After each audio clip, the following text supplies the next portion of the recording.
Sora!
Stop battle!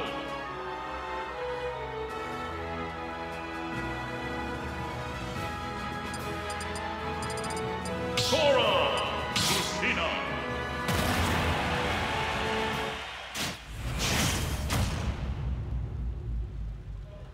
Three, two, one, go!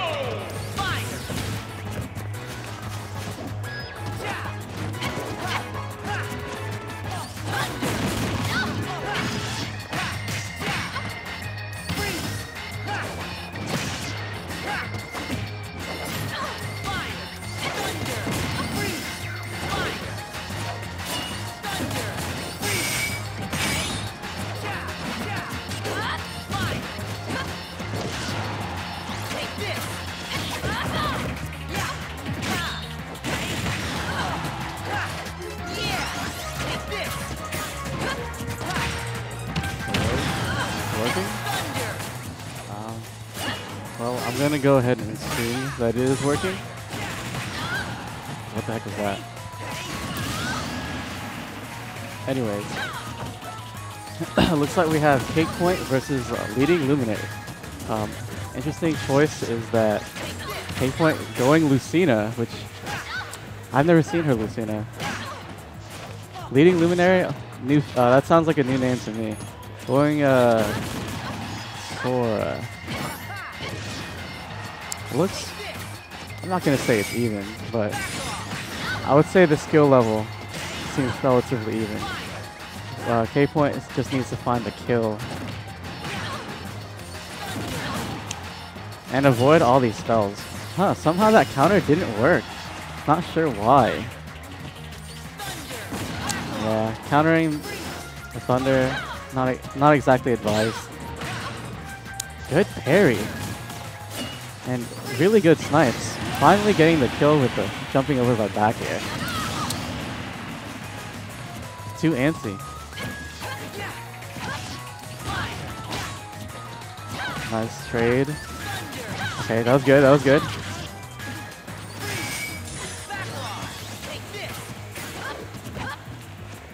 Man, that side B is so hard to punish. Okay, Leading Luminary just keeps juggling Cakepoint. Scary, okay. That's a good jab. Big fan of these projectiles, it seems. Cakepoint probably shouldn't be S-smashing here. Man, that side B almost killing. Not looking good.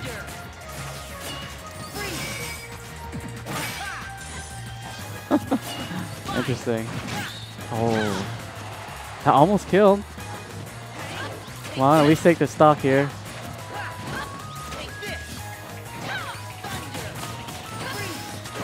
Nice. Okay. Okay. I would say it's gonna be very hard for Cakepoint to win.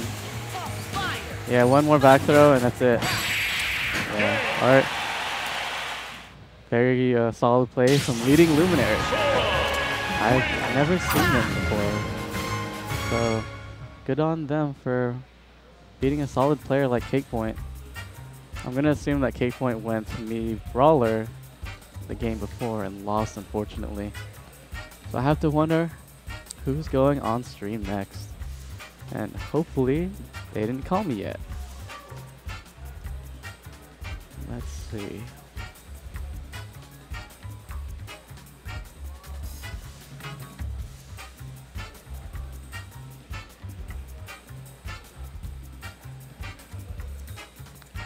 Okay.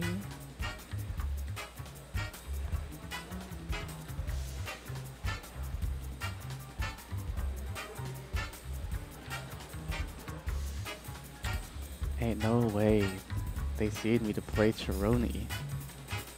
Well, of course, I guess this assumes that I heard Gummy on stream. Oh, Nosferatu? Okay.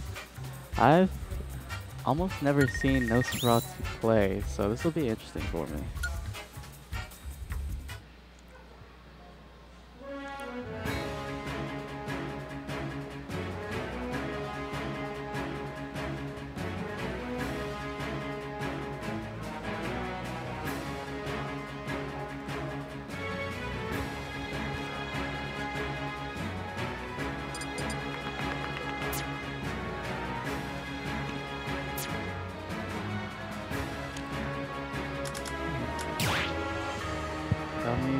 Nosferatu.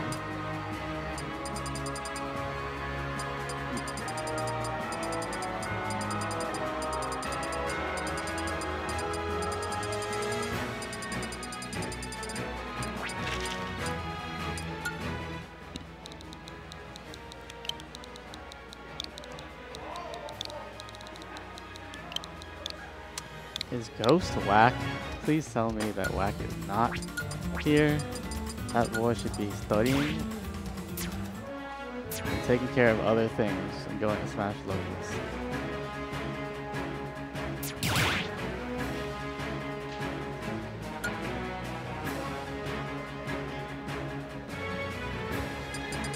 Yo, Mokou? Interesting. That'll be interesting. Okay. We're getting ready to start. Gummy versus Nosferatu. Gummy starting with a tried and true Joker. And Nosferatu, he has a couple of players, but the name suggests he's going to go Robin. Won't always go Robin. There it is. There's the Robin. Personally, I believe this is a little ill-advised, but Falco is much worse versus Joker than Robin is, so better Robin than Falco. 2, 1, go! Okay. Nice movement from from Nosferatu. Getting hit anyways. Nice coverage.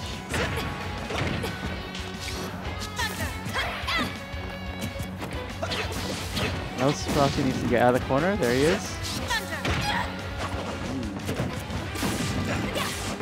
Barely missing that combo. And that one. Still bringing it back. Gummy's using his character's privilege of low profiling everything. Able to dodge so many moves from Robin here.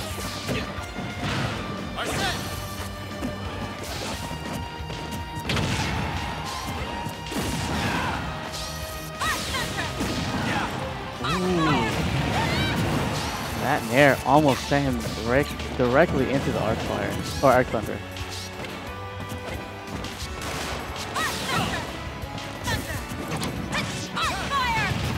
Is that it? Excellent SDI, or maybe it's just a Joker thing. Basically even percent.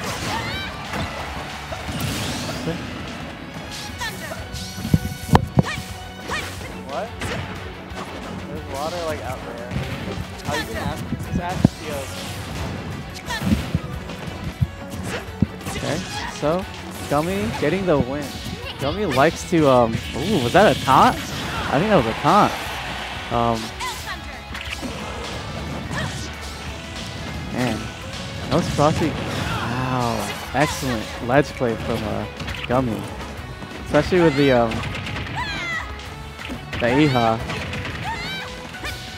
Keeping Nosferatu out of the ledge so he can't ledge trap Gummy.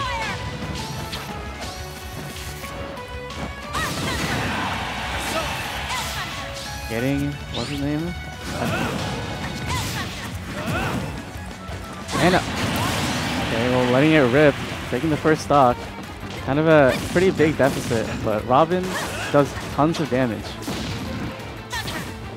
Nice combo, this insane string. I was surprised to not see a back air there.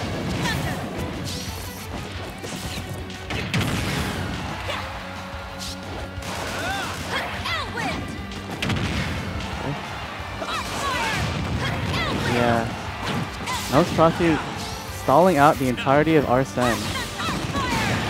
Did he let go? I saw the tech that Nosferatu went for. Joker, back air, straight killing him on the stage. That's a rare sight. Not easy to do. Barely missing that confirm right there. I assume it's from the rage.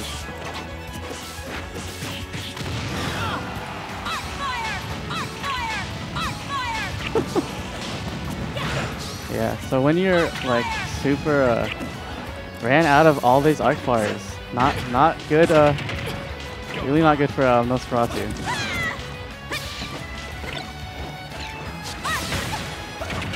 Really just able to low profile everything. This is very unfortunate. Getting the dash attack kill though, very impressive.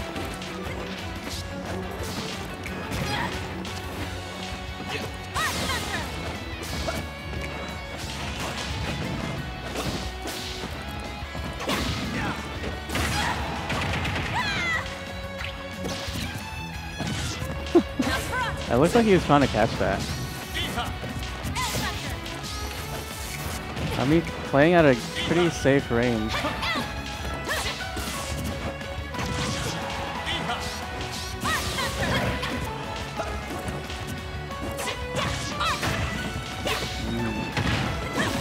These are some really fast grabs from Nosferatu.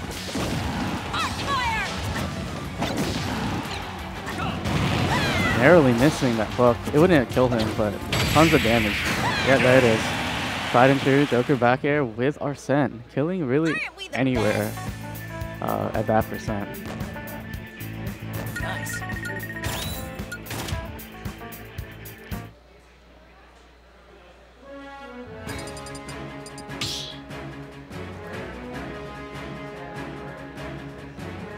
Stop battle. Joker Robin. Staying the Robin. It was not, you know, it wasn't a bad showing from Nosferatu. I think he should take his materials usage, be a little bit more conservative with it. Okay, there it is. Yeah, every time he's off stage, he either shoots off a neutral B or a side B. And I don't know if that's necessary. Ooh, nice combo. Nice weight by Gummy as well. There it is again. I think Gummy just knows. I think he just knows about this matchup that he can just down tilt a lot. And the only thing that Nosferatu can punish it with is a grab, probably.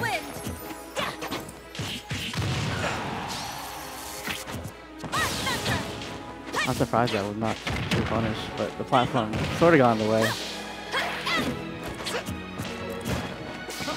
Gummy is really good at those ledge trumps. It's a little bit early for him to go for it, but you know, keep your opponents on their toes.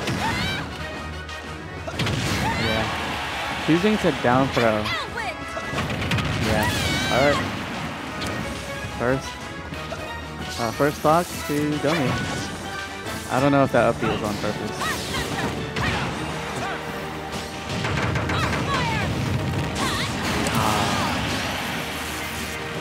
Kind of a nice effort, but fortunately handing that kill to Nosferatu.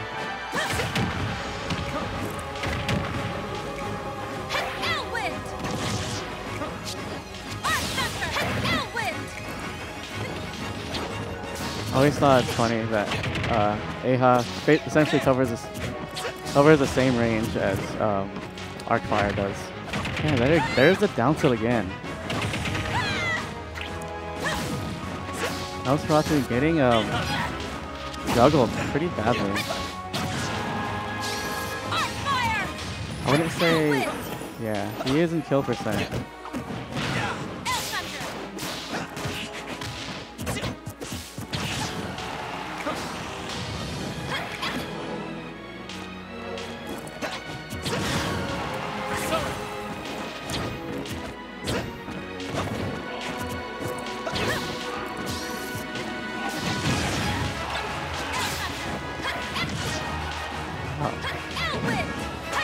Narrowly missing that pair. Yeah, there it is.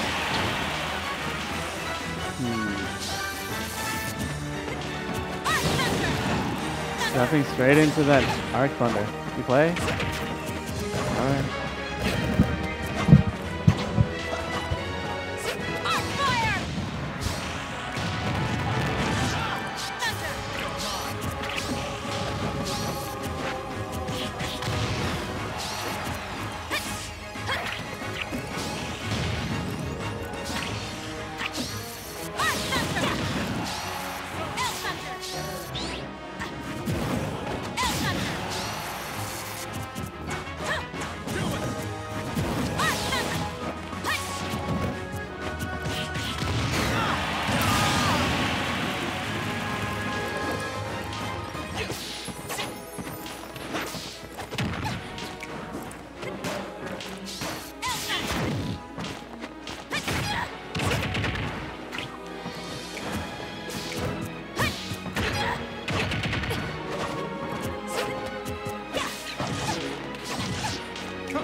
They're done for.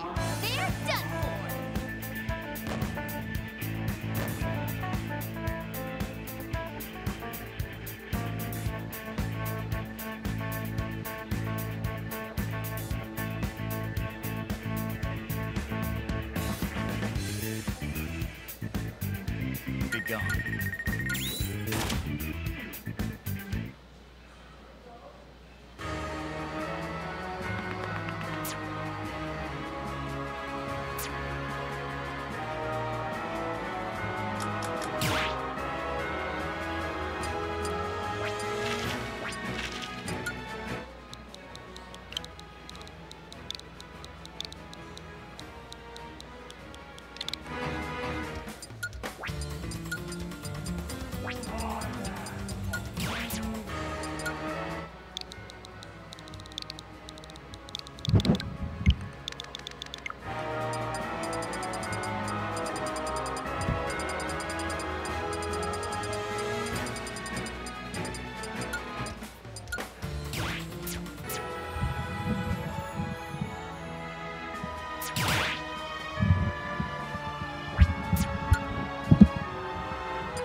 Oh, he just left the mic on. Okay.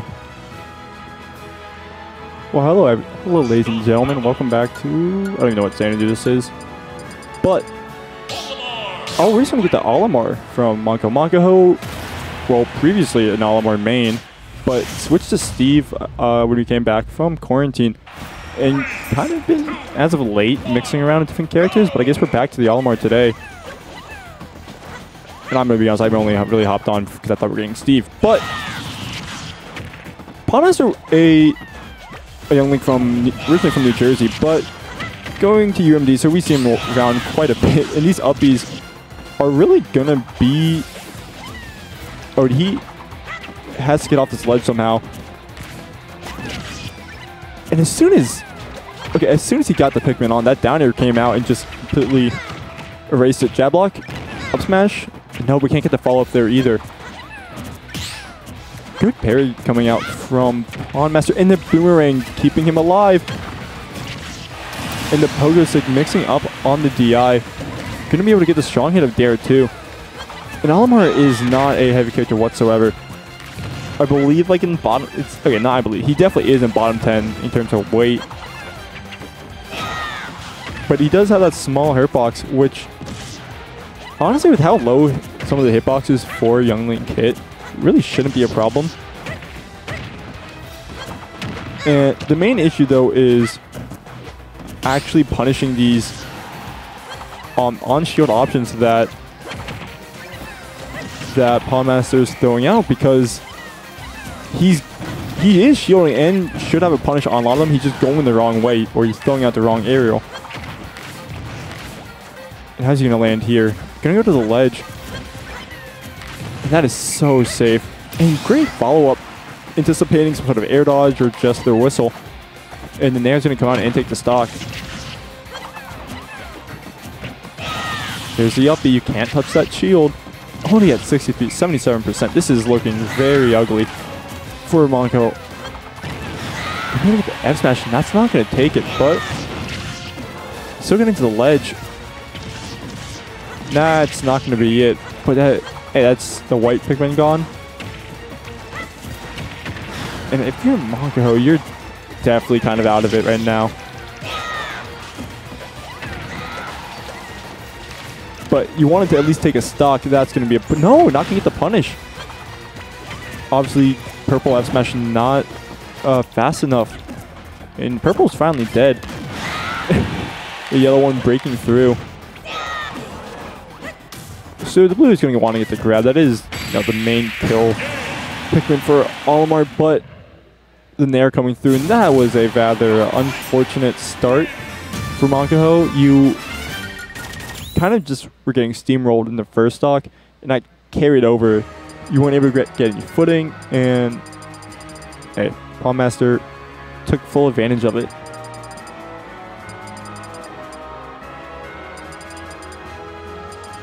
See, what stage are we going to now? Looks like we're going to go to town and city. So you do get the smaller side blast zones and get the higher ceiling. And there we go. There is the Steve coming out. So this stage, while there's the whole thing about wood being bad for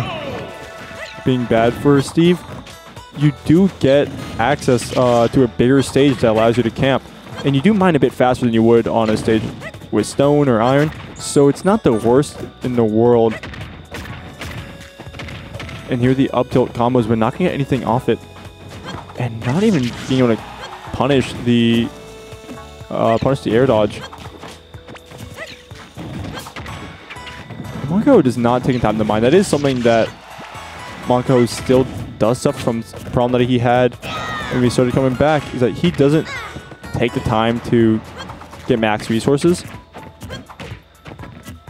And I do know Pawnmaster is one that will punish you for it. There's a pogo stick, but not going to take the stock. Yeah, that hits ledge. And Monkaho being there just a little bit too long. And he still doesn't have any resources. He's using his iron as soon as he gets it. And look at that, just like that, he doesn't have any. You have to make the most out of the iron you get because, it is.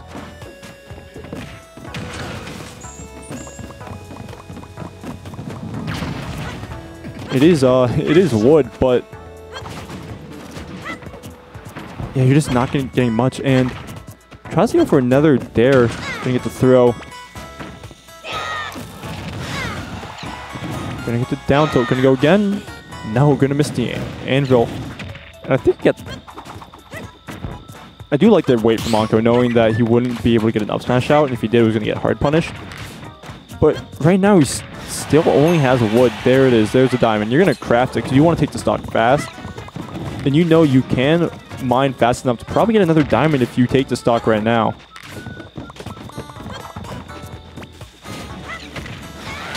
Fair across stage, not gonna take it. There's the next diamond. That up smash, not gonna take it. And that fair cross stage, there we go. Finally gonna take it. 107%, but you do have diamonds, so this is slightly advantage for Pawnmaster right now. And that is 27%.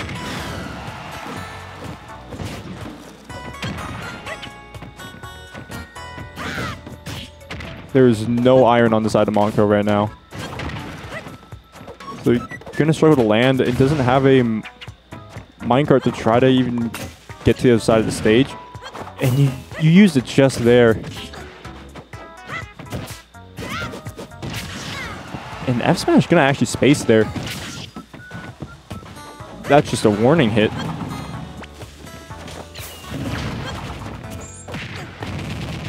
Can we get up tilt on the fist into the up smash? Not gonna take it just yet, but that backer is. Pawnmaster has not gotten a meaningful hit on Monkaho in a long time, and it's showing right now. Monkaho at 202, and hey, you got diamond. You took that stock. You took both stocks.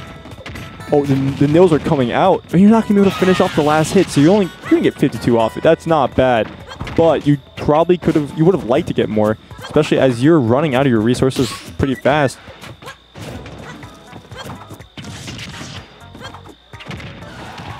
And there we go, taking the time to craft that diamond. Just gonna back him and run.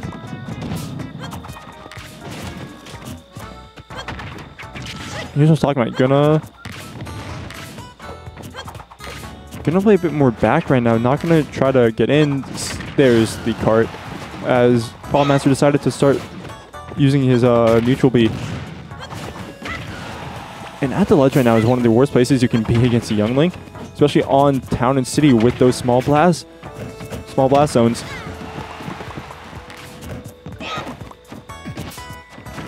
Trying to call out the jump from ledge. Wait, having no iron in this situation is really bad because you can't even try to burst. Well, there you go. Okay, you air dodged in there right in front of Mongo's face. He's going to get a free F smash there to take the game too.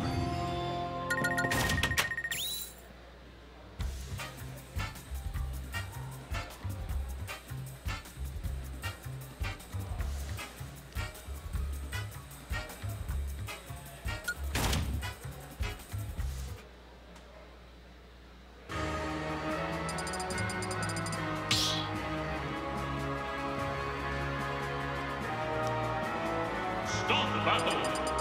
Enderman. Young Link.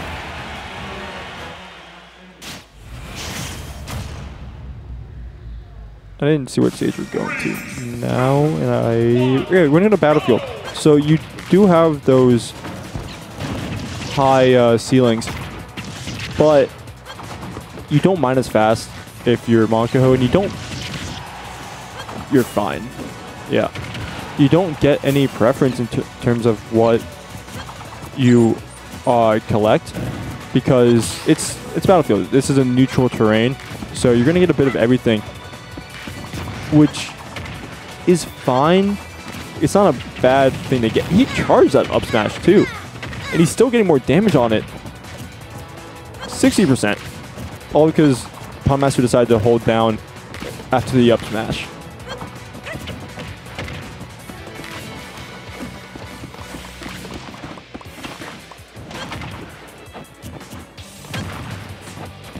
Going to be able to get the sweet spot of up air.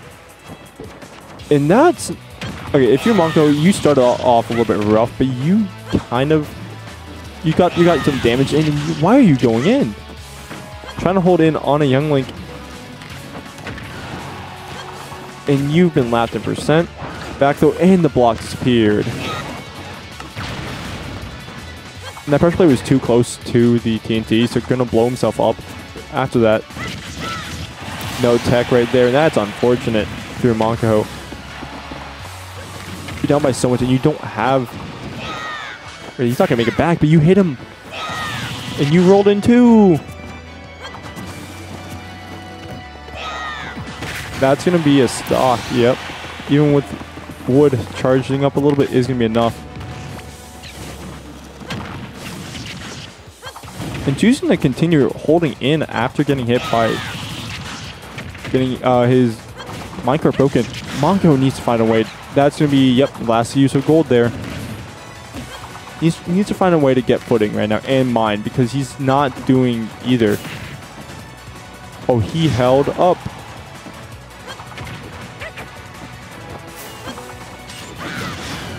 That did like no knockback.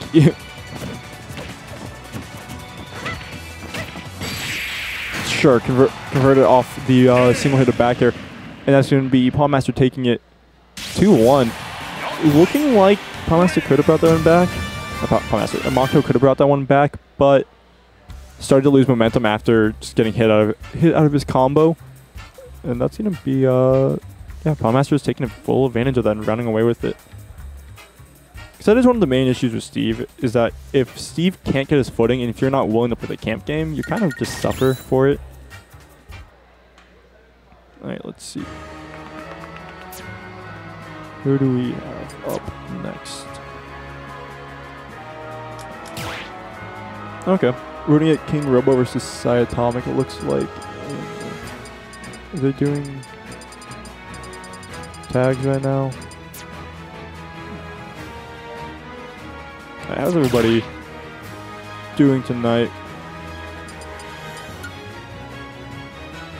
Hope everyone's doing well. We're doing pretty well on this it's cold Tuesday. Honestly, we had some 70-degree weather for the last like 3 days, and all of a sudden we're just back to this. Sure, why not? You know. Meta Knight.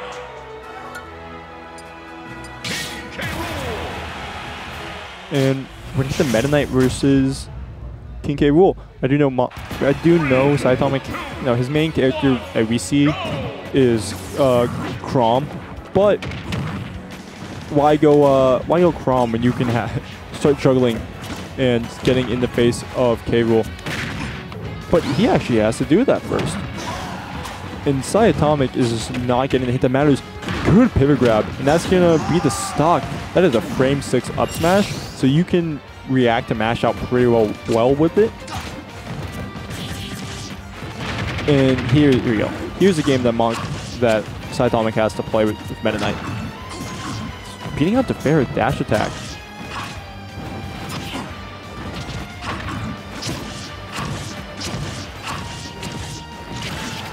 I'm gonna going for the tornado instead of the up B. And yeah, just use that down B to get back to stage beforehand. And trying to go for it again, and that's going to eat a 20%. He's fishing for that one. He wants it so bad.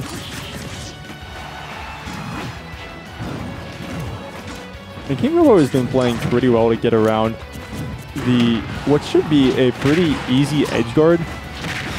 He's using the armor wall from side B. And Siatomic is just struggling to do anything. And the back hit of down smash is gonna take it. But just like that, KingRobo gonna push himself ahead. With a full stock lead. And Siatomic is just getting hit by it. That is 36%. Siatomic is just getting hit by everything. He's not able to get any footing. There we go. Here is some damage, but KingRobo is just looking really good right now. He's not letting Siatomic pressure him well. And he's just keeping him out with the arrows. The mid-range is typically where Meta Knight will benefit the most from his ability to, first option to run you down. But what's the good of that if you're just not even letting him play the mid-range? You're keeping him out really well.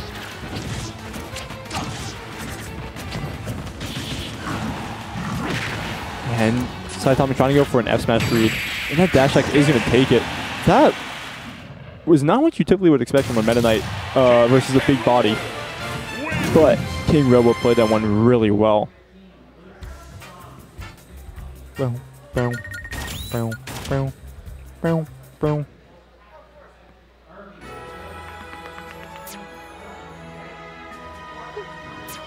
I think we're gonna get a character change, or at least maybe looking at the controls.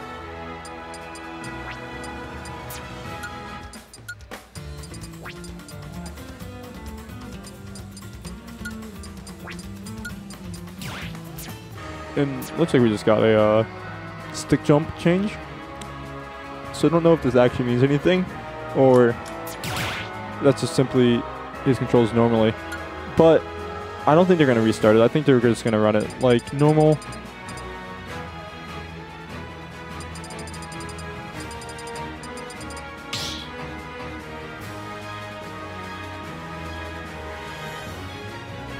Stop battle.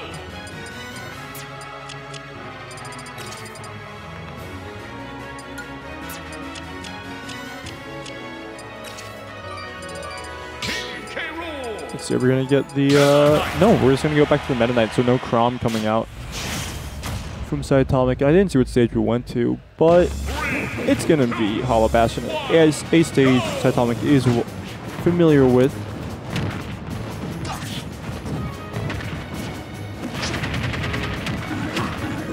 Gonna hit the down throw, and here's what you want if you're Siatomic.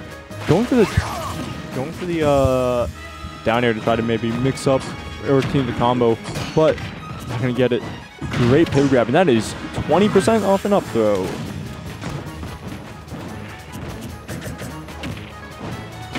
Do it again. And this is where Siatomic is starting to struggle a bit more now. The crown goes so much further. Oh, he knew. The crown goes so much further when you just jump by it. Jeez, I mean, I guess that makes sense, but you can't punish that on shield. It's Siatomic looking for the grab. He knows how much he gets off one right now. Good parry coming out, and that F tilt. Not going to take it, but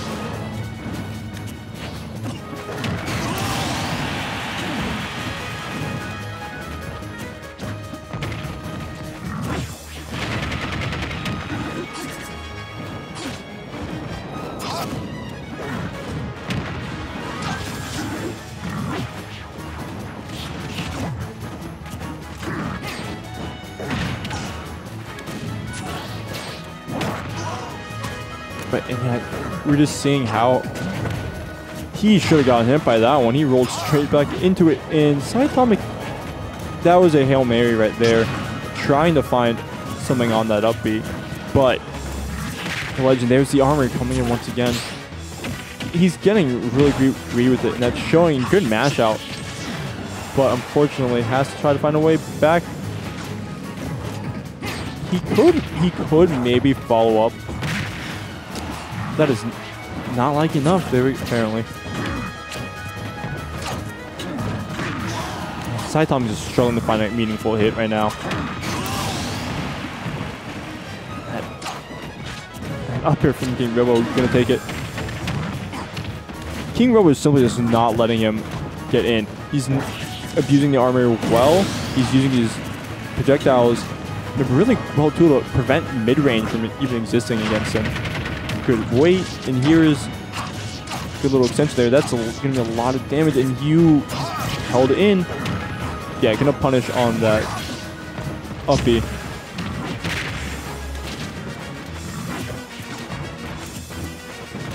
Siatomic is struggling getting. These projectiles are coming out way too fast for him to get around them or even develop a good game plan around them. Up B? No. In the back here, second hit. And last hit gonna... Yeah, second attempt is gonna hit. The third one. Go again? No, not even gonna drop down in there potentially. Back throw may take it. Could get up attack. You can't usually get up there. The armor, but you still lingered around that area for so long that you got hit by the returning side beat. And Meta Knight F Smash like hits on his body, so you can't be rolling into that. And now you're a Meta Knight with Rage, although your up air is probably a bit stale, so that's probably only do like 3%. The loop of the hit. Good little retreat there. Wait, this actually may be it. And you can see the pop-off from Siatomic right there. Those hits did slightly more than 3%. And that was very unfortunate if you're KingRobo, because Siatomic may have just needed that one moment to go well for him to turn the tide of this. Stop battle. King K. Rool. Meta Knight.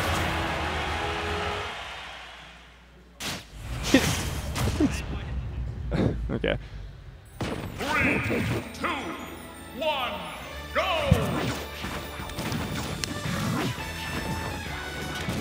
So we're gonna go to town and high ceiling, but small side blast zones, which isn't the worst from.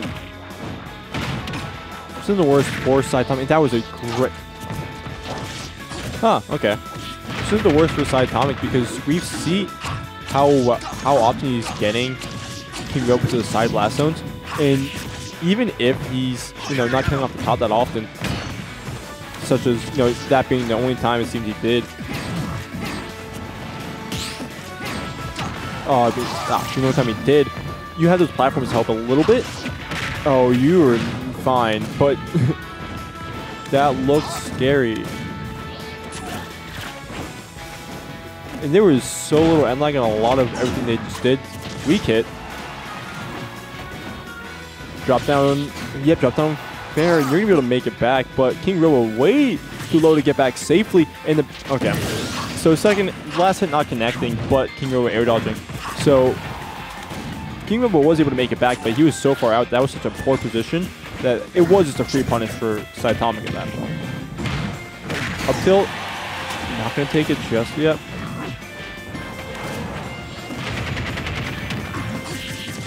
It's going to be some... No follow-up there.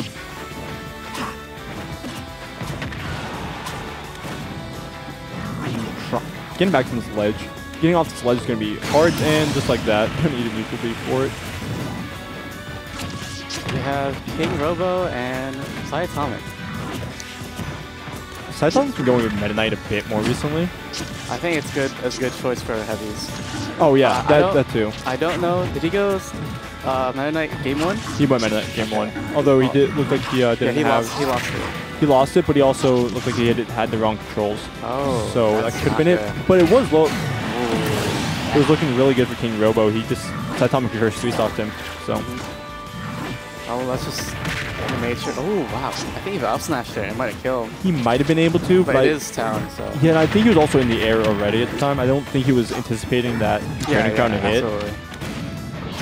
Oh. I'm not sure what the A there was for. Because I don't think any move he has would cancel it out.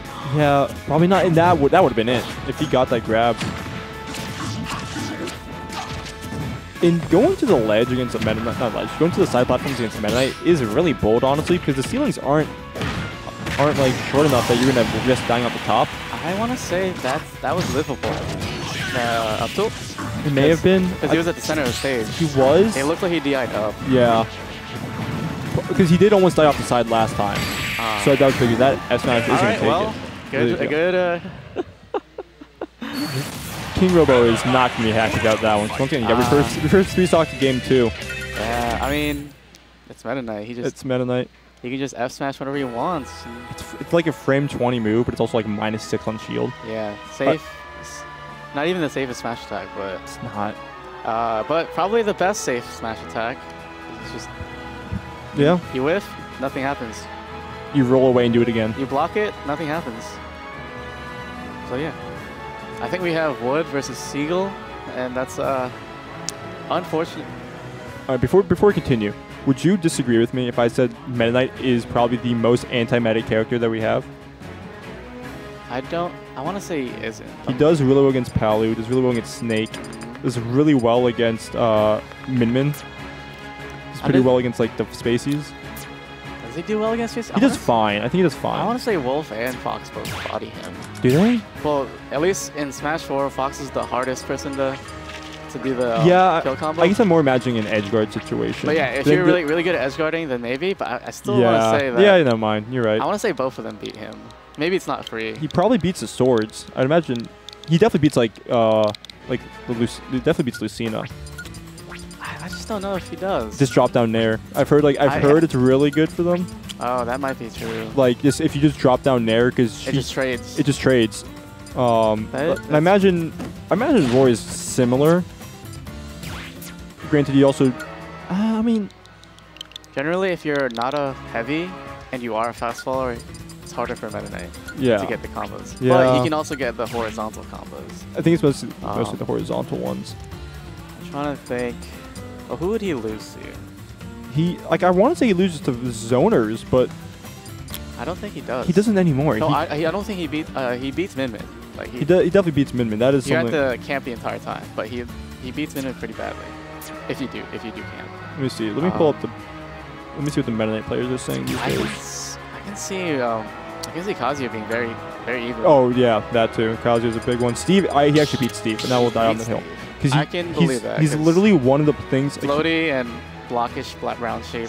And if you take the lead, you just don't. You can't hit him. Like there was like a set with Monkaho and Siatomic that happened. Yeah, Wood. Oh wait, I don't know if I called, but Hero and Holly. Seagull is a huge advocate for Hero getting banned. Yeah.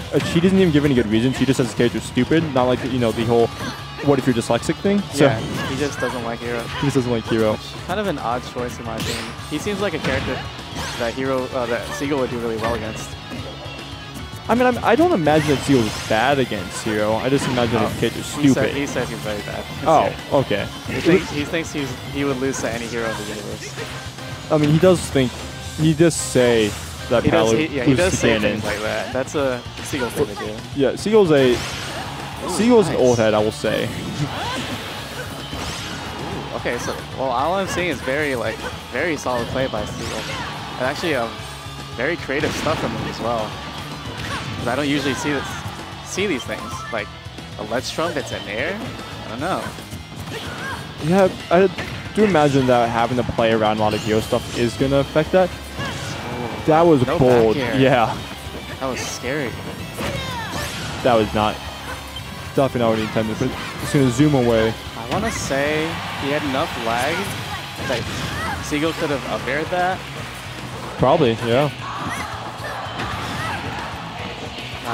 I don't ever see Hero down tilt. It's a fine move. He just doesn't really get anything out of it. Yeah. At low percents, he sort of has stuff. That's insane. Yeah. The further you are from the stage, the more likely. He also got psych up. And he got it again. He air dodged. I don't know if Seagull saw that. Doesn't matter anyways, just slide trap him. Yeah. No, it's solid stuff from Seagull, but a little bit unfortunate there. Not even to punish the counter there. I think he was moving too fast with the Accelerado, like just couldn't do anything in time just due to the amount of speed. Okay. I'll say it's interesting with Palu not actually having competition in the mid range, because Hero does have some pretty good tools to shut it off. He's dead? He's dead. Wow. That's an unfortunate air dodge. And just like that, though, this is a huge amount of decline. Oh, they put me on screen. Okay, never mind. Nice down air, what? I'm always impressed when Palus get that down air. It took me like a few years into the game to realize that was her leg. that it's a leg. It's not hurt your staff. Yeah, I heard it was also that way in Smash 4, but I spent the entirety of Smash 4 thinking it was their staff. Really? That... Okay. Yeah, sure. I don't know for sure. That's what they told me, though. I don't see a reason why it wouldn't be. You know, I don't think it'd be a bit weird if they changed it to the leg now. So, like, it would just make more sense for the staff to hit, but, you know, that... I think up tilt could have at least put him way too far up. That Seagull would have had a hard time getting down. Okay, so he has Psych Up, right? Yeah, that makes it dangerous. No empty though. Oh yeah, come up. I'm gonna play after this, so yeah. Yo, Hero is playing, so I got on commentary. I'm sorry. What's good, by the way? That's fair.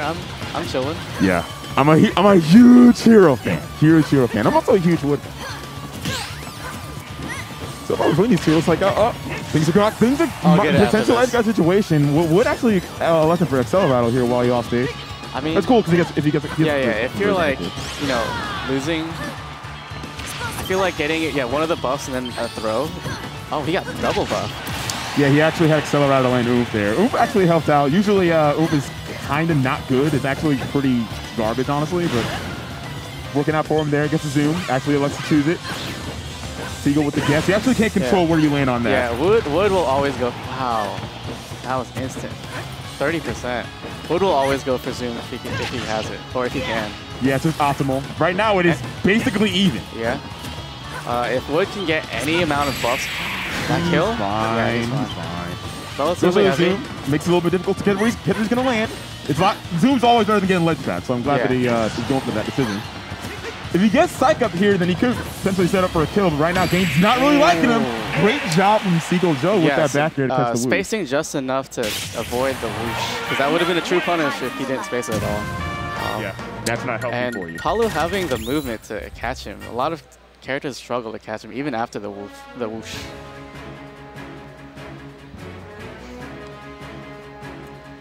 So very solid play from Seagull. He sort of had like the advantage the entire game, but Wood kept it close regardless. Yeah, from the little bit that I saw, Wood was definitely keeping it competitive because yeah, it did go to like 90%, and that's the thing about Hero, which is awful. It's a tragedy when the game just sometimes life just does not want you to win. Well, I mean, if you don't get Psych Up, then you kind of have a really difficult time killing. I say this as a Hero main. I know the way it goes. Okay.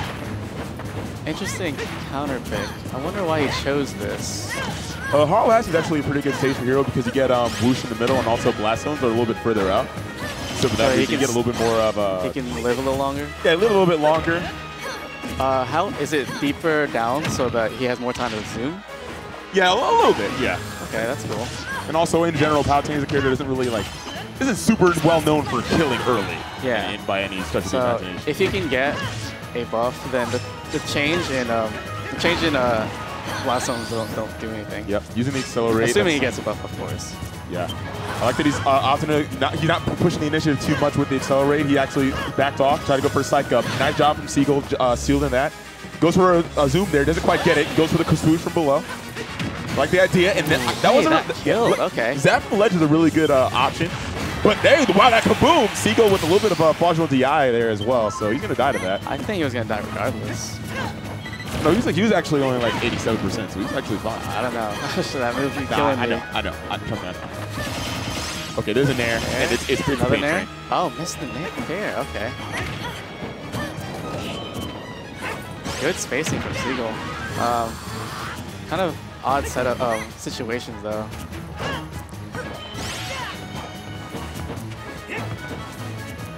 And now Wood does have Psych up, charged up. He also has that Caprice charge up, so that's another thing you can potentially just let fly. But it's going to take a read to be able to do that. It's a big, oh wow. He jumped, but he short hopped, unfortunately. Yeah, he definitely didn't jump over that on the reflect. He had all the time in the world to react, but it looks like there's a little bit of an paralysis. Getting out of the juggle situation with down air. Sometimes you got to let that rip. Yeah, and now here's the thing. Wood, in this situation here, yeah, he has Psycho, but he doesn't really have anything that kills except for smash attacks. Yeah, and also so you got to die like that is that's a potential for a big mental shatter. You can definitely have like Sizz might have done it, but I don't think so. 86, a little bit early. Oh, there's a back air. Yeah, unfortunate regular get up from Wood. I don't usually see that from him. Yeah, I got on here hoping to be excited, but unfortunately my horse getting dashed a little. Yeah, just like totally solid play from Seagull the entire time. It was solid. It was solid. Yeah. I almost no misplays really. Everything was going pretty back and forth, with the exception of that last when that reflect happened. And oh, you're right. That was a game changer. That that's what I was alluding to. When you can have immediately after that, Seagull got like a 50% combo. Oh, I think they called me. Yeah, I think they called me. Yeah, it's well, if you got a couple go for it. But yeah, it's a big mental break when things just if you get interrupted like that, then it's where if you get like to lose your stock like super early to or reflect on one of your strongest charge shot moves, it's rough. It's very rough. But Wood's going to go down to the loser's side, and Seagull is going to progress into the, I believe, winner's quarters. And it's actually an interesting Xanadu tonight because there's actually a good bit of competition out here, but I don't know if Dexter or ZD is here. Pink Fresh, we got Pink Fresh in the building. We got Mokou in the building. Seagull Joe, as we just saw. There's other players. There's Dark, etc. Pawnmaster's here as well. And now this is going to be Montrose, who is just sitting next to me, versus Slacker. I do not know who Slacker is. It was a good negative space in the chat. What's good, everybody? Hope you guys are doing good. But we had having a nice Tuesday night. It's Super Tuesday, so yeah. It's a Super Tuesday here at Xanadu as well.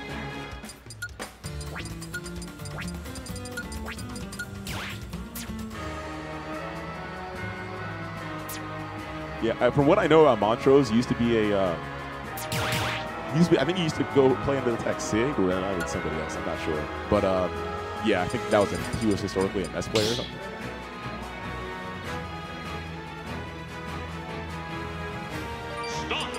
Not sure what character he might pick. It could be like I think it was Diddy or Ness last time I heard. What's up, boss?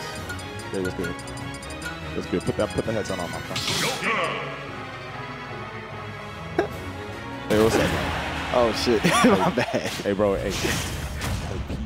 Oh, my bad. I'm sorry. I came on too comfortable.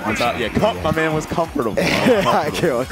All right, everybody get comfortable. Yeah, we strapped in. It's Slacker versus Montrose. Montrose actually dropping. This is a rare matchup. We don't really see this a lot of Xanadu. We got Lucina and the Joker. You don't got a lot of Jokers around here other than like Jerry. Jerry's here tonight. I forgot about that. Okay. We got the jokes out against the solid Lucina. The jokes. Right. Let's see if Joker can break that Fundy's wall that hopefully Montrose will be putting up. I haven't seen either of these players play, so I don't know how solid that Lucina wall is. Yeah, I'm not sure how that joint is, but yeah, that big red fellow definitely breaks down Fundy's wall any day of the week. Oh, absolutely. That's him. Absolutely. That's him. All right, slides under that nair. The armor tighten. Yeah, Montrose keeping the pressure on. Corner pressure is in effect. Good job with the reactions on that grab, and now also the situation. Slacker can go for it. Good. That was a nice fair, hot fair. Yeah. That's what we like to see. Caught him right. It caught him on the way out as he was doing the grappling. So that's actually a really great decision from Montrose to go for that forward. Hey, why not just go out and be aggressive, right? It doesn't hurt. Okay, we are neutral. Playing tag a little bit. Yeah, you notice that bar is already almost full. If you're a stock down, you actually get Arsene a little bit earlier as Joker. Yeah. Already coming out at 43%. Okay. Joker out. Yeah, Arsene out.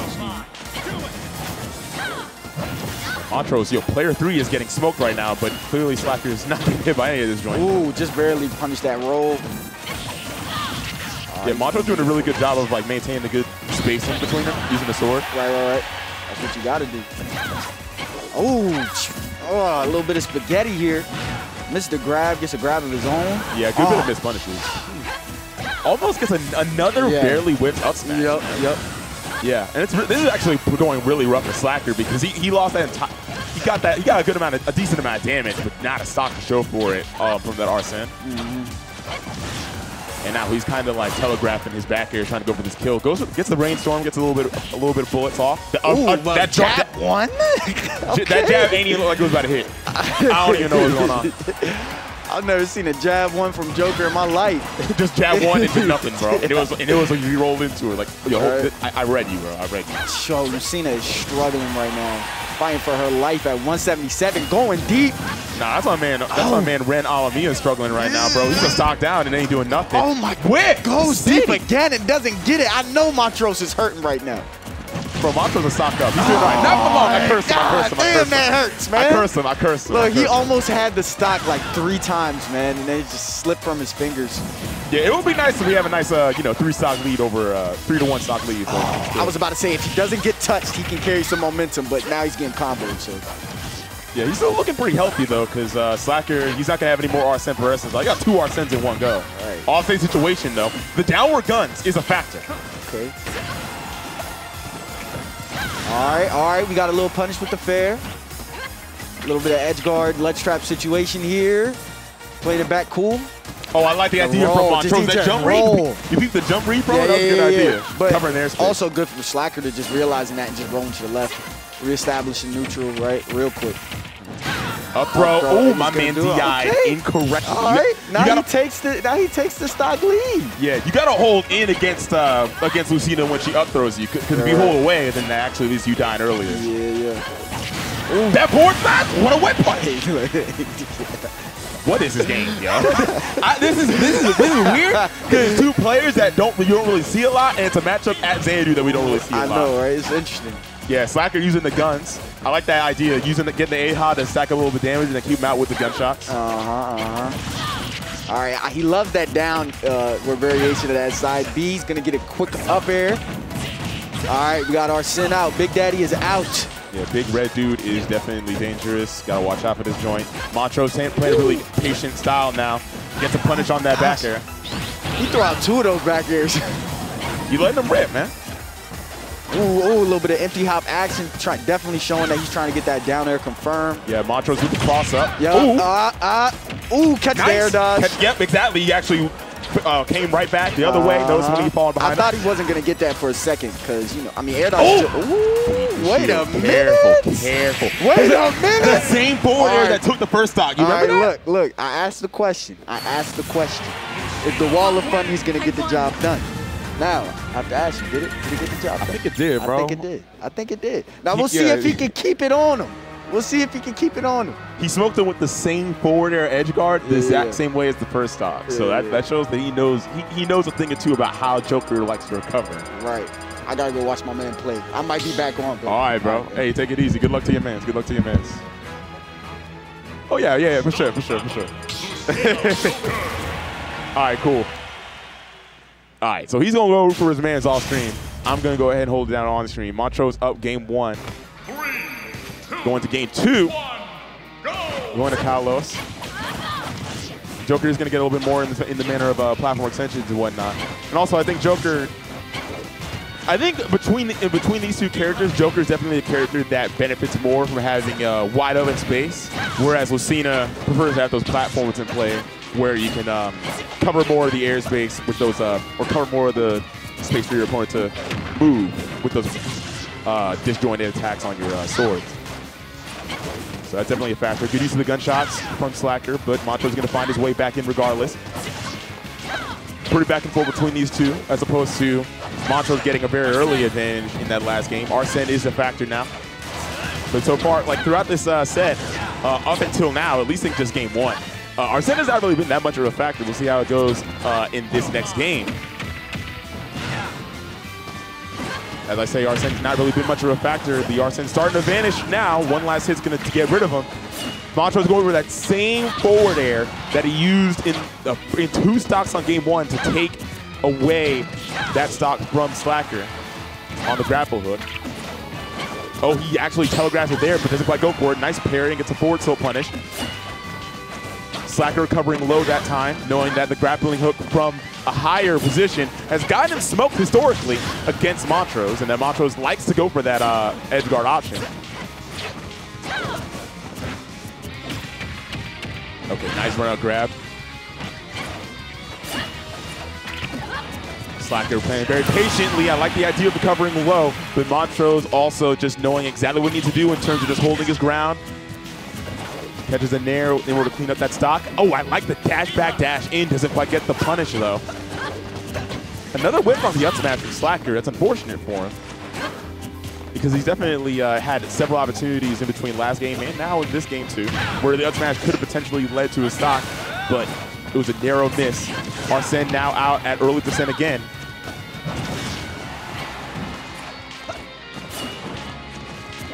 Okay, I like that. Run grab. Oh, a little bit of another whiff on trying to go off stage with the edge guard. Montrose kind of threatening at the mid-range, but also knowing that Arsene is depleting rapidly over time. So at that point, it's more on Slacker to take the onus or approaching. Finally manages to take that stock, and thankfully it's not without too much damage. It's not with too much damage put onto him. That's quickly starting to change though. Montrose putting on the pressure. Another offstage situation. Slacker able to get back on stage, but he's yet to show anything for it in terms of damage. Finally gets something going. Another down throw. All right, Slacker getting a little bit of momentum. I like the idea of going for that anti-air with the grappling hook. Doesn't quite connect. A-land on the platform. Great idea, because a back air definitely could have been a factor for Montrose if he missed a tech. Okay, here's a missed tech there. Slacker failing to capitalize. Yeah, right now, Slacker's doing a really great job evening up in this set. Even without the Arsene, I love the idea of the low recovery again. But that time we kind of had to, because of course Arsene, the wings are rebellion, very different recovery. That's Montrose without a jump, and the Aegon is in effect. Ooh, Slacker to actually, this is the edge guard again. Joker's really strong off stage, especially with Arsene. He's probably one of the best off stage edge guarded characters once he has Arsene. But it's really difficult against Lucina because of that, just the speed and the iframes on that Dolphin Slash. Spots out up tilt, takes it, and now Slacker down to his potential last stock of the set. But Slacker definitely is doing a better job than he has been throughout the set so far, keeping it relatively close. Oh, wow! That is a bad situation! Does not get stage price again off the backboard the first time, but manages to make it back the second time. Another roll from Montrose. That shield is looking pretty small, yet headshotted now. Off-stage situation, goes with a rainstorm, misses narrowly. Cap attack, catches Slacker with the runaway. And now, that last hit of the forward air, second hit and final hit of the forward air, does catch Montrose on the way up from his jump. And now it's potential proceeding Montrose into the winner's quarters, or we could potentially have Slacker evening it up in this set. We'll see how it goes. With a cross-up, Slacker actually manages to sneak by Montrose and get some damage. Nice use of gunshots again. Great movement. Oh, a lovely parry, but a little bit of a narrow miss on the punish. Montrose getting the forward tilt, run up forward tilt, applying some pressure. Montrose really has been pushing the envelope when it comes to these offstage edge guards. He's really been putting Slacker on his back. Oh, wow, there's a Rebels guard. Arsene is a factor now. Here's another Arsene. That was a great, oh my goodness, another narrow whip on that up smash. Went a little bit higher than he expected. Oh man, the back air just drains away from hitting. Gets the up air, the down air, sends him up in the air. Oh, Slacker with another miss edge guard off stage. That's definitely something he's got to tighten up in his game. Potential loss as a result of all these missed edge guards that he's had. Montrose, very patient gameplay, catches the rainstorm, gets hit by one bullet, but is able to jump up and get him with another up air afterward. That was really good gameplay from Slacker, but just some pivotal mistakes in terms of being able to close out and take those stocks that where it really mattered. And unfortunately, he's going to fall 2-0 to Montrose with a really strong command of being able to just make the most out of his corner pressure and get some good edge guards against Slacker. Good job. Hope you guys are enjoying the sets tonight. It's interesting. I like seeing there's been a lot of up and coming new players in the region that we see a lot around this area of the bracket, where it's around like the playing for 13th, playing for 9th section of the bracket. It's still on the winner side, of course. Interesting. That was a good struggle. Yeah, it was definitely a good struggle in terms of like watching it. It was exciting to see. Let me go ahead and open up the bracket so I can keep in touch with what's going up next on stream. You guys are doing good. Yeah, it's okay. And now I hear on stream coming up next we have Pink Fresh versus Siatomic. Pink Fresh definitely has been playing Min historically. We see like the Min's definitely the main, but I'm not sure if he's gonna mess around with Sora. Perhaps, I'm not sure. I saw him go. I briefly saw an off-stream set of him playing against somebody. He was playing Min. Not sure what he's going to be going with this time around, but I imagine it'll be Min. It's going to be against Siatomic. Siatomic is, he played earlier on stream. He was playing Meta Knight, and also has a Crom as well, which I'm not sure which character he plays more of, but I think he's a dual main. Not sure which one's a secondary, but yeah. Could be either one between these two. I'm going to also pulling up the bracket quick to see the overall prospect of things that are going to be happening. Oh man, there's actually a hot set happening on stream. It's going to be Jerry versus Pawnmaster off stream, and the winner of that's going to play against Seagull Joe. So I'd be very interested in seeing how that goes down. It's pretty unpredictable to me. I don't know if Jerry and Pawnmaster ever played. And yeah, coming up next, here comes Pink Fresh and Siatomic. The Meta Knight is coming out from Siatomic, and the Min is coming out from Pink Fresh. I am curious to see how this goes. This is going to be an interesting one because I think this is an extremely underrepresented character in Meta Knight. But I feel like he doesn't do that bad against Min. Now, Meta Knight actually is low-key one of the problem solvers of the meta. Like, he's a very good anti-meta character. He does good against Kazuya and Steve. He does, maybe not Steve, but definitely Kazuya. He does pretty good against Sephiroth. He does good against Rob. Like, he does good against several relevant characters in the meta right now. I'm not sure if Min's one of them. We'll have to see. Siatomic really pushing that one advantage into a kill. That's exactly what you need to be able to accomplish with Meta Knight. That's a stock gone at 30% or something. That's exactly what you need. The advantage state is really oppressive, man. Because the thing that's difficult is Meta Knight's always going to be on the ground. This is a character that's always been like this in Smash 4, playing a very just like straightforward type of game. I'm going to be on the ground, going for a dash attack, and then going for a ladder sequence or a side off the side carry. A very suboptimal DI on that megawatt nair will lead to a stock gone for Siatomic, and Pink Fresh evening it up. And now the percents are not that far off, but that could very easily change with the right conversion from Siatomic, as we saw in that first set with a very early kill, or in that first stock. Forgive me for a little bit of a stammer on my part. Nice anti-air with the up tilt from Pink Fresh. It doesn't turn into a little bit of a predicament like this when Siatomic is going to have a difficult time getting in. Yeah, the thing is, Meta Knight is low key. To describe it, he's like if I can describe Meta Knight, he's the way. Oh my goodness, great job with the up smash to catch the dimensional cape. The way that Meta Knight plays is very much like Kazuya, but in terms of like the touch of death sequences that you want to go for. But the way he navigates neutral is more like the way Fox plays neutral. It's very strange in terms of just a hit-run play style. This is cooking. Nice use of the lasers from Pink Fresh.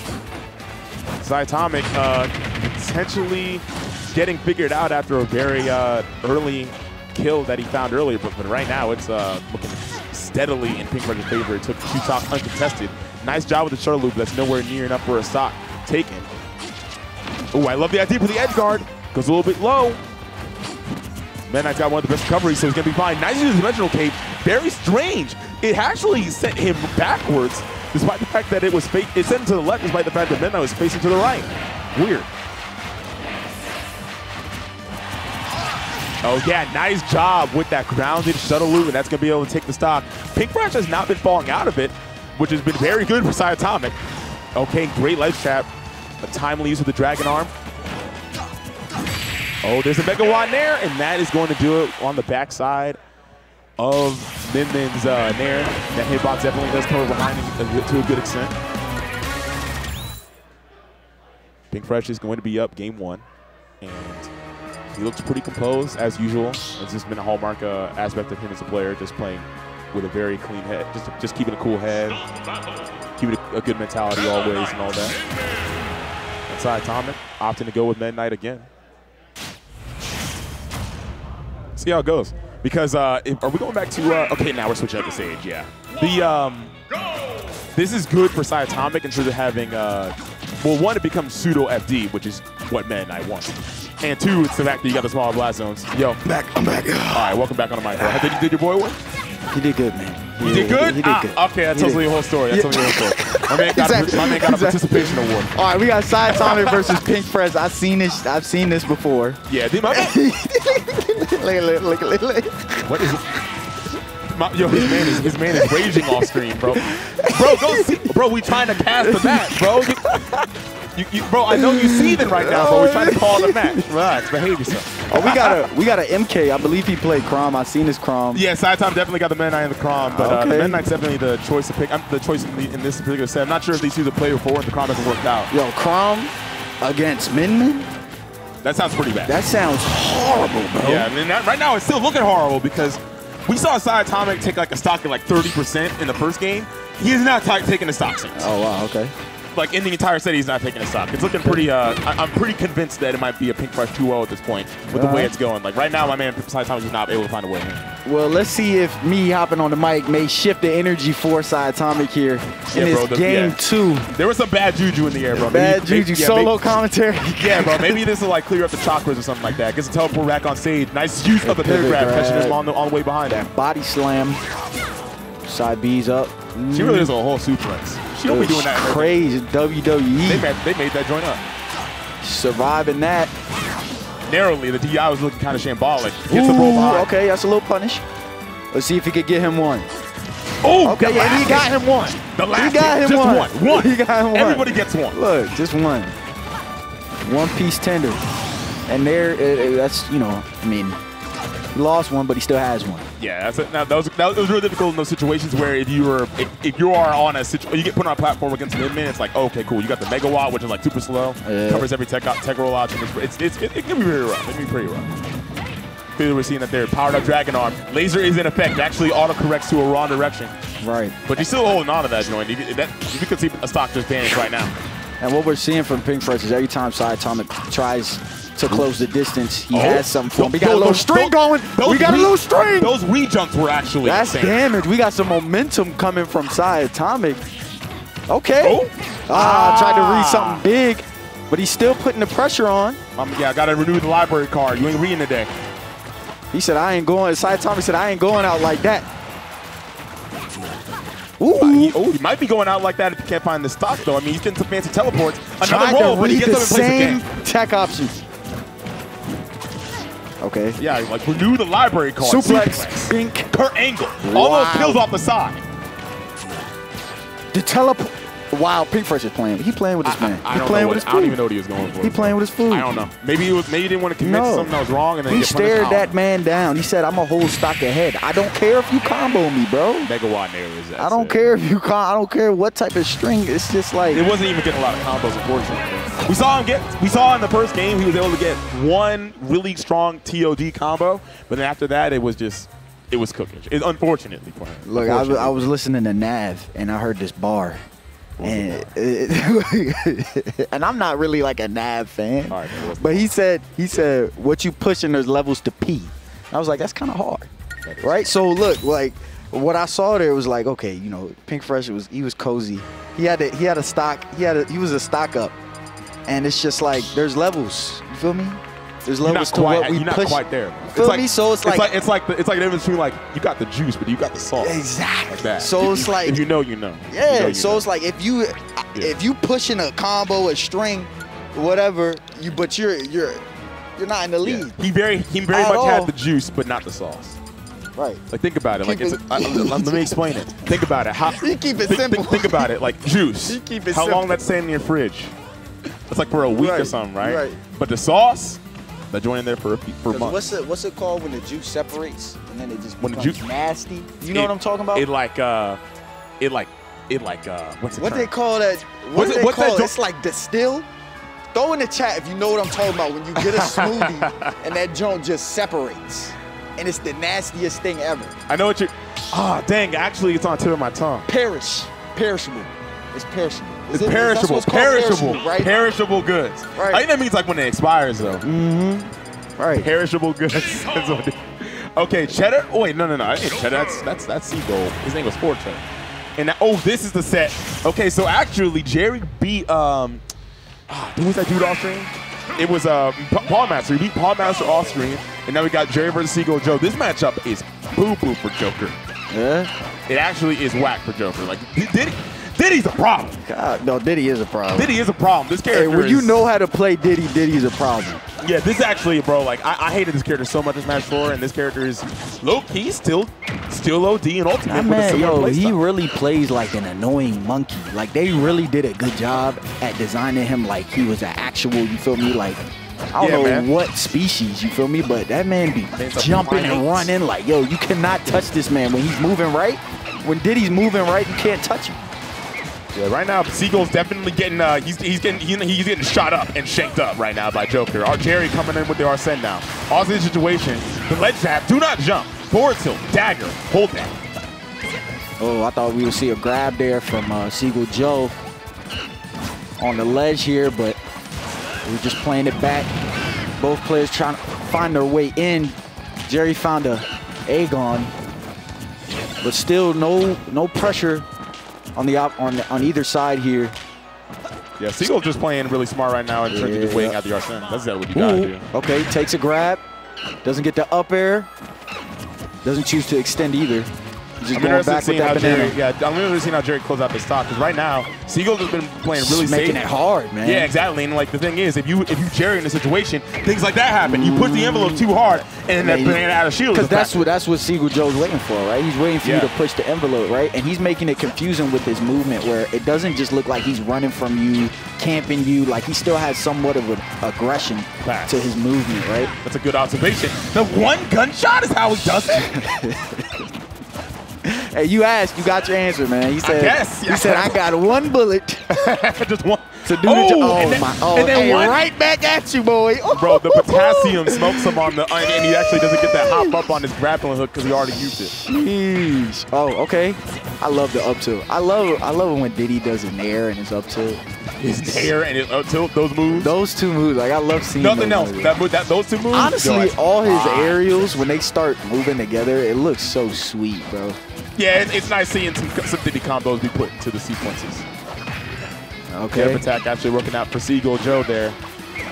Boy, Right bro. the neutral is definitely swaying into my man Jerry's advantage right now. Great use of the whip punish on that monkey flip. Arsene is definitely a factor as well.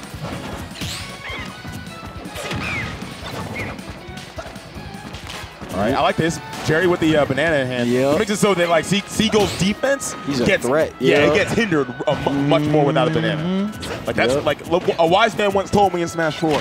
Diddy, when he had a banana in his hand, he was like top 1 in the game. But then when he doesn't have the banana in Smash 4, he was like top 15 barely. Now that was Smash 4 times, but that still translates to Ultimate. He's the same game plan. Same stuff, different game. Oh, what's a grab, but misses the grab. Gets the forward there now. We got some pressure coming from Joe. Ooh, doesn't apply pressure on the ledge there. Jerry just comes on safe, and Joe's just playing it back. Cool. Right now, we halfway through this game in terms of time, and both players seem to be content with the pace at which they playing. That was definitely a misinput there from Joe. I believe so. I don't, maybe not. Maybe he has some Yeah, crazy read. Yeah, right? I try not to. I'm not trying to like take too hard of a stance of whether something was a misinput. But that was a hard up smash from Seagull Joe catching him out of the air. Right. Ooh, tries to get that classic banana combo. Jerry Jab said, one. not today. The second time, jab one from Joker. Hey, Joker, he been in the boxing gym, man. Okay. Got the bullets, bullets coming out. There's a second. There's the same way he took that Russian stock. roulette, baby. There's one in the chamber. One in the chamber. Black Ops. All I need is one. Is it going to hit or not? Okay. We got some movement coming here from Jerry. Ooh, nice grab from Jerry. Goes to the off situation. Gets the A-Hop. Freaking back here. To come with that. Nah, doesn't do it this time. Dash attack here coming from Joe, and this is the pressure. Ooh. No, this fella Joseph is kind of looking comfortable right now as he has his very comfortable. Yeah, the nice Aegon from Jerry going to be able to alleviate that pressure off stage. Oh my God! It's just, you can't do anything about it. It's there. It's always there. It's waiting for you. You can't forget about it. Yeah, he was at that. Once he hit that Super Saiyan %, it was over for him. You can't forget about it. You just can't. It's just one of those things, man. It's just at one moment, at any given moment. As soon as you see that big red man come out. Yes, we were saying like, bro, my man Seagull Joe's looking kind of comfortable, but then he got a little too complacent. Exactly. He got shot. See, look what they say when you in a comfortable position. Weakness, you don't improve. Exactly. Yup. Exactly. Bro, if you too comfortable, you're not gonna improve. Legit. Exactly. You gotta put yourself in an uncomfortable situation. You gotta always be in that uncomfortable mode that Joker can back me and kill me. Exactly. At any moment in time. Oh, and if we really waxing poetic, bro, like let me tell you something else, bro. War is won in the time of peace. You can't. So that's exactly what it is, bro. Exactly. Like you cannot. Facts. If you playing patient, you can't let your guard down. Facts. Absolute facts. Fax, no printer. No printer, baby. That's why I'm sending my messages through fax. No email. Document attachments. Look, and no one really use fax nowadays. It's a rarity. It's a rarity. Exactly, bro. It's old. That's old. That's the old way of operating. Exactly, but it's the best way, right? Nothing but facts. You got this pressure coming in from Joe here. Bro, my man is getting drop kicked. He like 3 forwarders in 5 seconds. I don't understand it. Missed tech from Jerry. Seagull definitely pushed the envelope now. Jerry's trying everything to escape these combinations, but Joe is just all over him right now. Man, Seagull looking different lately. I don't know what it is, bro. Like there was a time like in the early fatherhood arc, Seagull was like, oh yeah, bro, I'm just kind of focused on my other things and all that. Right, I was like, yo, honestly, bro, I'm used to being a dad at this point. Now y'all can get the smoke like you always were back in the day. Hey, he's playing like a dad, man. He's just playing maturely. I mean, he might have another kid by the end of this, bro. Jerry's trying to like a son. Be careful. Oh, that's exactly what that's a penalty. That's a 2019. You're not sitting me down. That's a 2019. I am not getting lectured today, Dad. Oh. All right, you dancing around those bullets a little bit. Diddy just tiptoeing around the gun. Gets that full monkey flip. Banana out. Ledge trap situation. Ooh, grabs the banana. Almost had some magical happen, but not quite. The thing is, earlier I said at the beginning of the set, I said that this matchup is pretty whack for Joker. But honestly, bro, look at the percents. I mean, these guys have been consistently living like 150 a stock. And the thing is, Diddy's a character that has to like nickel and dime for all his damage and all his kills. And he finally gets one with the forward tilt on the ledge. But the longer Jerry's living, the more Arsene he's getting, and that's not good for you. Every hit on that dash attack, every time, man. Man, Jerry just forward air and straight out of that combination. He really keeps the aggression on. There's that very privileged forward air with the hitbox, hurtbox like that. Like he like lies on the ground and just gets a low profile everything. Yeah, what I've noticed about Jerry. Oh my goodness gracious, man. He smash out of shield. Hey, look, I've seen it. I've seen it before, man. I've seen it before. Look, Joker definitely has those tools, man, and Jerry, as the person behind the sticks, he's letting that rip, man. He definitely. Yeah, it's a Jerry issue. Oh, yeah. Yo, he's trying to flex a little bit. He tried to get the banana after the down air. Yeah, he actually gets that Arsene, or Arsene goes away, but then he actually, as soon as Arsene goes away, the Rebel Star comes into effect. Tomahawk crack. Empty hop. Ugh. And Okay. he's playing around, bro. He's playing with pistols. Look, he ain't even trying to get that banana. He just left it. He said, I got something going on. I'm not even going to try to disrupt this flow that I got. Okay? Joe's coming right back at him. Are we going to see a 2-0 in Jerry's favor? Or is this best of It's best of 3 at this Best point. of 3. Still. Oh, that's a bro. My man Dude, was these my, empty bro, hops. Player 3 got hit with that up smash, with that forward smash. I don't know if you're trying to hit Seagull, but you was definitely fighting spirits and ghosts, bro. Oh, up till almost kills. I like the idea of reversing that joint. Ooh, back here. We Still traded not enough. Still not a little enough. DBZ. Okay. Oh, yeah, I saw that. Yep. Even in Seagull stocks. just made sure to keep it high, just, you know, because there's definitely, I mean, that was just such a, you know, flurry of exchanges. You know, Seagull was just like, I'm going to keep it up here because I know there's going to be a rushed option. Yup, and the thing is, like Jerry, crazy with the gunplay, but Seagull's not to play a bulletproof neutral bars if he wants to be able to win this game and take it to a game 3. Okay. Oh, I love the ledge trap, but he did that with the swiftness. I would have got smoked. I would have got smoked. Absolutely. So would have I, good sir. All right, so we playing it back. Joe's he's not doing this. He's not playing with these young bulls like that. Oh, man, that really fat good gun. job. Ooh. Hiding under the ledge like that was a really good idea from Seagull Joe as he was recovering, but now can he do it again? Ooh. Almost gets shanked, not quite. Banana snipes. Jerry's throwing the whole thing at him. No. Ooh, almost got caught with that classic confirm. There's out. Seagull Joe's still on the defensive here. Can he get out of it? Ooh. Oh, barrel. No, oh, my gosh. The run up grab. Bro, he fourth throw. Game. Bro, Game. DI You check. heard him say it. 2-0. DI check.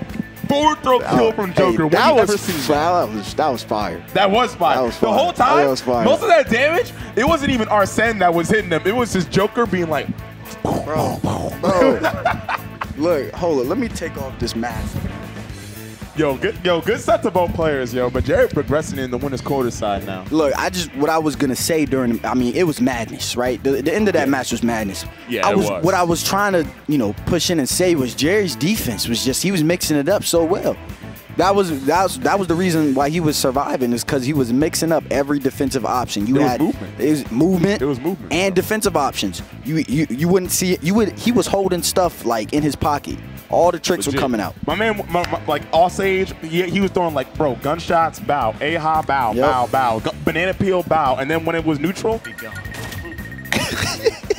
my man's mic got unplugged. I unplugged the mic, bro. I'm going too crazy. Yo, all right, I'm back. No about to smoke me, bro. Hey, but look, if he was in hit stun, if he was in a Diddy combo, sometimes he would just, I got this quick fair.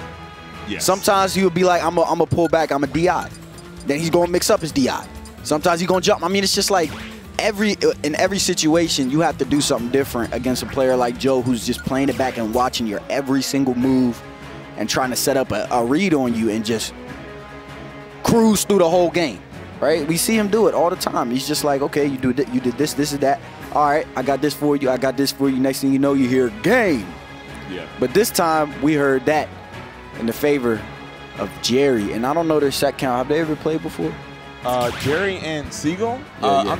I'm confident they played before. I just got hip to Jerry. I'd never seen him. You ain't never seen the boy know about Jerry. But I don't really be out here, man. I work like a freaking dog, bro. But he just started coming around again. Oh yeah. He was active.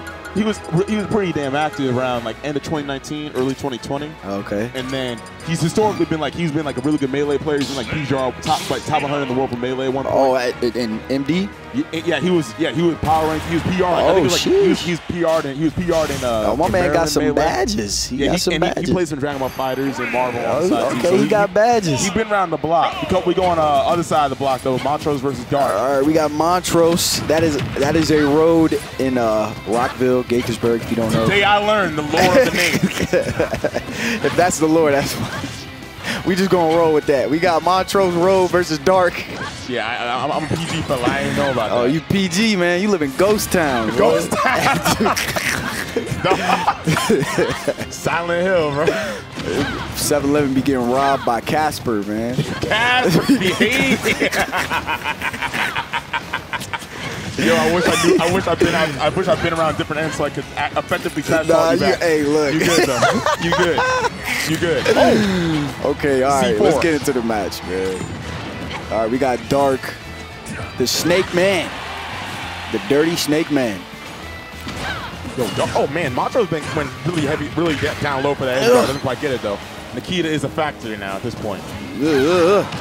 And Nikita always be sneaking behind you, man. It's just so horrible for the mental of your opponent, man. It's just like always lingering. Oh, that's no jump on him. That's no jump. Okay, that's a stock. Classic stuff. Bread and butter. That's my favorite joint to see on Lucina, the offstage edge guards, because she's the one. She can do those, man. She's one of the best characters in the game at doing that. She can pull those hard. Yeah, like if you saw Proto versus Anathema at Summit, oh yeah, that joint was cooking. Yeah, Montrose very generously running into the C4 as Dark is about to detonate it. All right, cool. You're just giving that percent. All right, we got some nairs coming out. Nothing too much for Montrose though. He doesn't want to push the envelope. We got Dark setting these traps, trying to line something up here. He's really just waiting for Montrose to make a mistake, man. All right, nades coming out.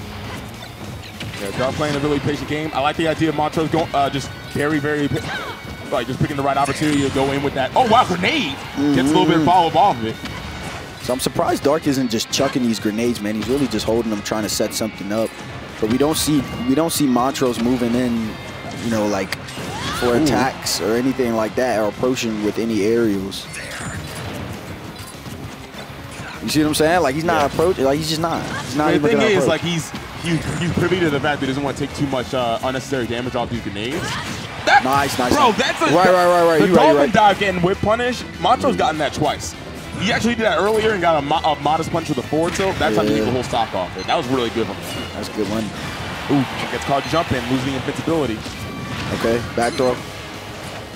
Nikita. Even if he's not setting stuff up with the grenades, he's mounting a strong offense like that. All right, we got some fair pressure. The pressure is still going. Wow, it's still going. C4, he can detonate it. Oh, he actually makes it back. Made it back. Crazy. Oh, no, I mean, see, and this is what I'm saying. I just, you know, from what we could see there, Montrose was at a very offensive state. Just realized that it would just be better to just play safe, get back on the stage, and see what happens here. Yeah, good job with the back air to keep him off stage. Gonna fall down with a grenade perhaps? No, goes for the air Nice. dodge. Montrose keeps him off the ledge. Pressure is on right now. My man's not able to get back on stage. No explosives in play. Yeah, He's luck, just bro. one man. He's just one man with no. He came to a battlefield with no armament. Damn. Oh my gosh, he did not let him breathe on that edge, man. Nah, he wasn't even able to. Bro, that was actually he was choking him out. That was bad. Yeah, stranglehold. Like, nope, the C4 was in play, and then like. Oh, that joint hurts. Yeah, like he ain't get a chance to set up shop again. That was the perfect scenario against Snake. You don't get that a lot. Like that, and when Snake, he got like when that fella's in the air, he got no air drift. None. He's like you know how like there are these dudes in the game. It's like Ryu, Belmont, Ken, and like Snake. Yeah. Those are normal dudes. They don't be having no air drift. Like you jump one way, you go that way. Yep. It's like real life, bro. That's it. This is not. Those are non-fiction characters. Well, hey, that was definitely one of those situations where I definitely would have just air dodged to the blast zone. But yeah, I surrender, bro. I forfeit. But these players are not me. Definitely more composed. The combo picker with the dolphin slide? That's cheap. Those iframes are incredibly wide. But go for it. Montrose making the most of it. All right, we got a little bit of aggression here coming out from Dark. Trying to put on a little pressure with them dash attacks. Man, Montrose moving mad elegant. Every time he gets him off stage, it's just swinging that sword, man. He's still not able to get down? Finally gets a shield. Man, this is looking... Montrose showing some... Look at the way he weaved in between the mortar and the up air. Oh, yeah. Oh, my... What? Oh, my... Back here? Montrose, behave! God damn. He's not able to close out of stock off that whole sequence, but still looking pretty comfortable at 161 on Dark. Oh, what are we going to do here? What are we going to do here? He's in the air, and he makes it to the ground. I love the idea of trying to low profile with the crouch. Yeah, he tried it. Didn't get it, though. He's sitting at 172. My man is hurting. Oh, my God. Uncheckable. That was genius. He saw in that whole stage he could start off. He sees a Dark trying to pull a grenade with his back turned and run up to him, so he gets him with he detonates with the forward air. But he actually did a down tilt, hit him in the legs. That's the Vendetta Kazuya counterplay. Right, just down tilt. Just down tilt. Just down tilt. Just down tilt. Put that on his t-shirt. Okay. We got the grab. Money grab. Ooh. Ooh, nice. That's not a lot of people do that. They go for the give attack. That's on the down throw. If I was Dark, I would be doing, I mean, you know what I'm saying? I would just be thinking, like, I do not want to be off stage. Like, that would be the main thing in my head right now. It's Easier just said than done against this game. Absolutely. No, don't get me wrong. It's hard, you know, but that's just like, it's tough because that's what he's, like, pushing into his mind, and that's just all he has to think about, you know? It's just like, I don't want to get pushed off stage, but there's so many other elements. Yeah, you Dark know? goes for another down throw there. I like the idea, but Montrose again goes with the get up attack in place. Is really kind of making it almost gets difficult. a big dash attack there, man. Yeah, it could definitely have been a big situation in order to get the sock, but still, another offstage situation. Great air dodge from Dark in terms of timing and plate position. That was a great air dodge. That throw's not going to kill yet. Goes to the forward throw for save control. Another potential ledge grab situation. Exactly what you looking for. He just swings the sword. Goodness me, man. Yeah, he's like cooking. Okay. Finally was that sock, but still, Dust got a lot of headway he's going to have to make happen. Nice. There. Every single hit of that. Yeah, now Dark, and definitely from what I've seen of Dark's gameplay, he's definitely somebody he's down to go for the forward air and like get an early shot. Like he'll go for that joint off stage, get a spike, and just even up the game really quickly, or just end the game really quickly. Hey man, let's see if he could get one of those situations here. He's definitely on the offensive with the momentum here. Got a nade and a C4 on the platform. Oh, my man got nade, C4, and a dream. He's trying to make it happen right now. He's looking pretty comfortable right now. He's not taking a lot of damage on this stock. Look, man, that's all Dark needs, man. They just find his way to the platform. Montrose. Okay, we got a little movement here. Yeah, it's kind trying to keep it unpredictable. He's really not telegraphing what he's doing. Yep, exactly. That's exactly what you need to do. It's kind of like so far the standard Snake game plan. Montrose's been playing right through it, seeing through it very clearly.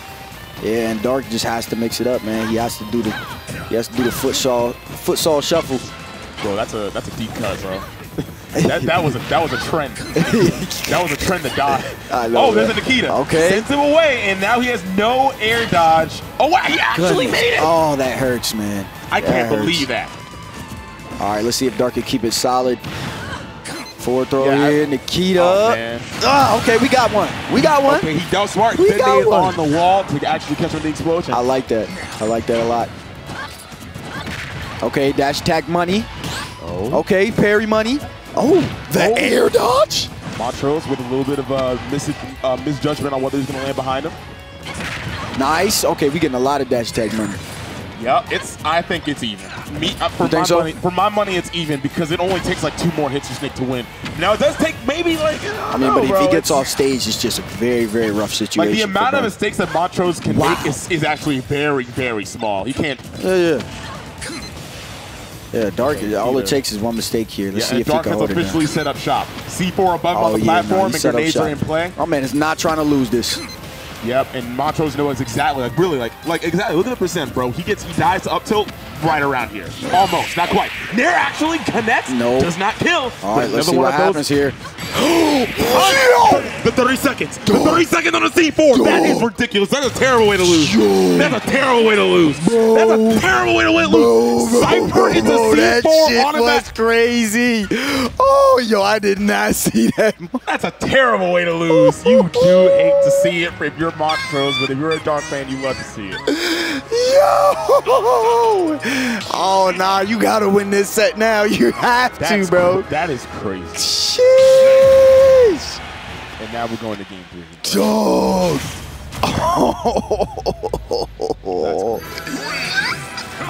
We're going to small battle once again. Bro, hey, look, whole time it's like, okay, you're going to put me off stage. Guess what I got on the ledge waiting for you while you're trying to hit me? Guess what I got for you? Yeah, that's a potential mental break, bro. Because something like that happens to you. What happens, bro? Dark, you on tilt. I know. That's So- what I'm saying. Yeah, so we it's don't- like you gotta carry this momentum, Yeah, Dark. Like Montrose been playing so well composed. solid, bro. Solid. Like just really like just with utmost efficiency, bro, and that with just a really calculated, just great movement all around, just really strong gameplay, just poking holes in a really great neutral that Snake's able to play. But right. we'll see how he could go if he can clutch out against Dark. Dark is even pretty even in percents. Yeah. All same situation. These are generally bad. Blood Trap is Oh, really okay. good for Snake. You got a little air dodge punish there. Didn't get the sweet hit.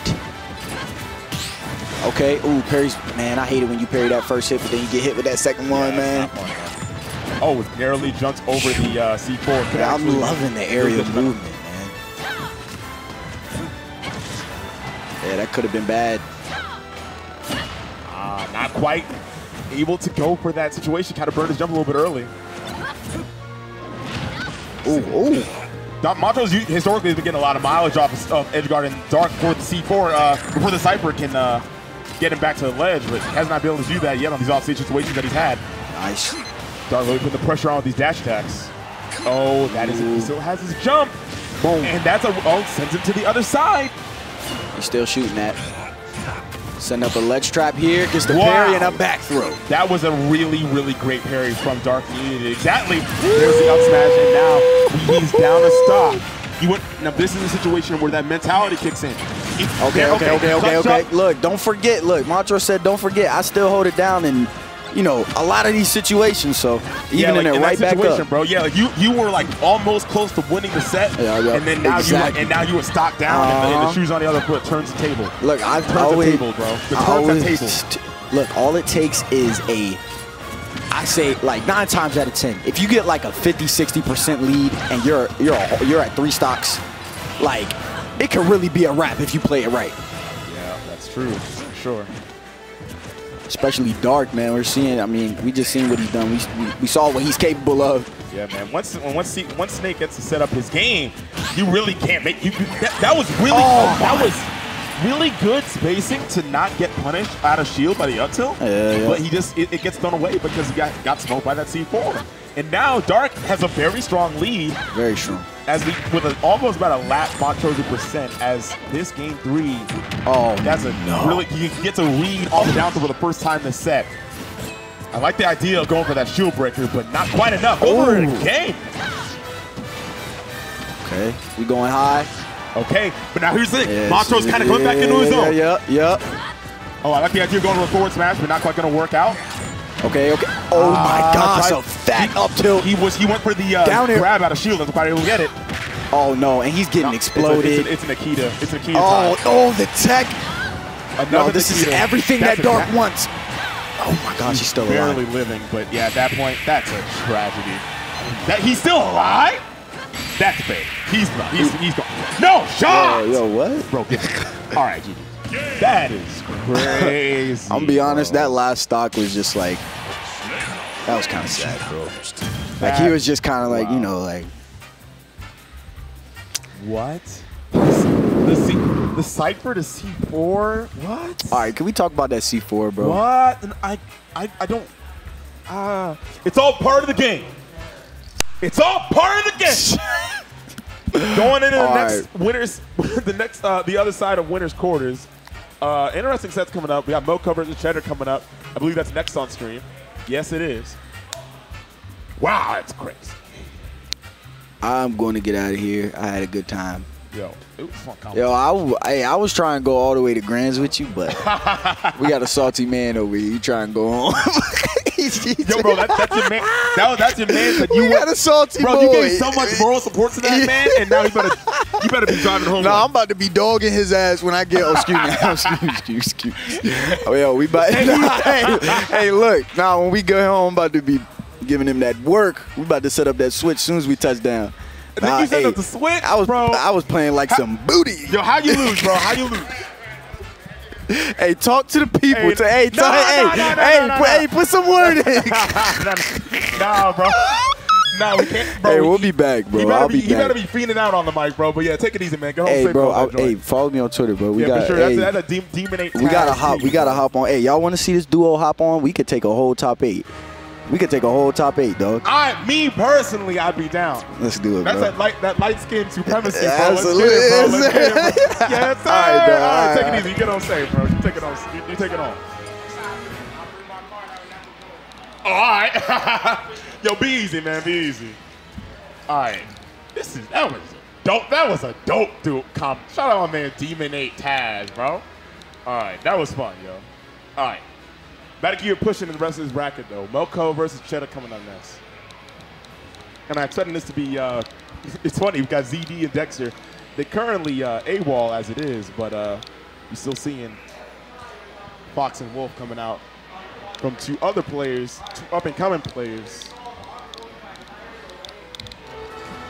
See how this pans out between these 2. Mokou definitely been on his, he's been shining lately, but Cheddar has definitely been grinding lately. Cheddar is definitely, over the past several months, he's quickly evolved into gatekeeper status. He's like going, like he's like, I saw one tweet that he made where he said, like Pink Fresh, he was going like Sora or whatever against everybody, or going Corrin or whatever against everybody, but then he switched off to Min Min just for Cheddar. And like that was, and Cheddar was thinking about that. So, based on me hearing about that and seeing the results that Cheddar's been getting on his come up, I'm interested to see how he takes it further. I'd love to see a top 8 from Cheddar. Cheddar's a good guy. He's a gym fella. He's tatted up. He's handsome. He's cool. Overall, he's got, from what I know about the guy, I'd love to talk to him more, but from being acquaintances with the fella, he seems like he's got a good head on his shoulders. I like him a lot. Mokou's a cool kid, too. Interesting to see how this goes out. No one's picking next. Stop trolling.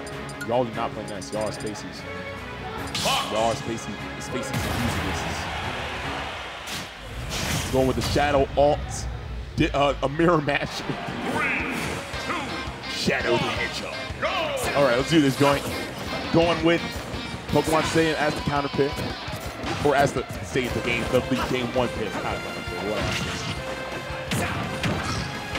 see how it goes. Yo, Mokou going crazy with this spot. Oh my goodness, that initial sequence with the forward tilt to send it back into the that was crazy. Mokou got a very strong combo game. I love seeing custom combos from Fox. This character's got it's been, like in the past several months, it's just been like he's always been a character that can just bust out the crazy combos. But I think fellas saw light on his come up and then like, let me start experimenting. That's definitely what we see a lot of fellas doing between not just Cheddar, but not just Mokou, but also other Foxes like Diddy and etc. Taking a stock with an uncontested. In a very uncontested fashion. Mokou continuing the drag down? Bro, behave yourself. My goodness. The ledge trap situation is in effect now. We have a minute in and Cheddar's already at 70% on his last stop, or on his second stop. Another drag down forward air. Mokou with the anti-air! Running a train on that stop. Taking 1 and 2. We'll see if he's able to take the next one in the same convincing fashion.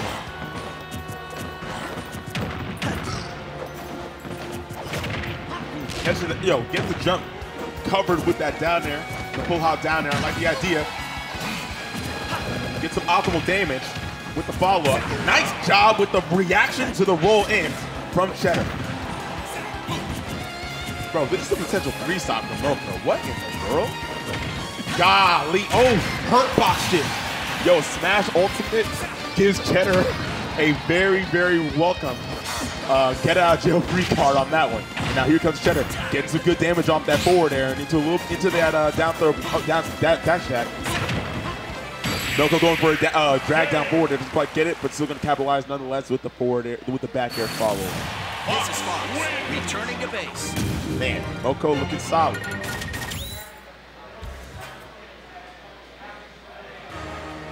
Mokou looking extremely solid. In terms of just making, like what we saw there, it was just straight set play. If you are watching this on YouTube and you want to learn how to push your advantage, especially with Fox, look back, rewind to the first stop, and look at how he went from 0 to 70. That was amazing.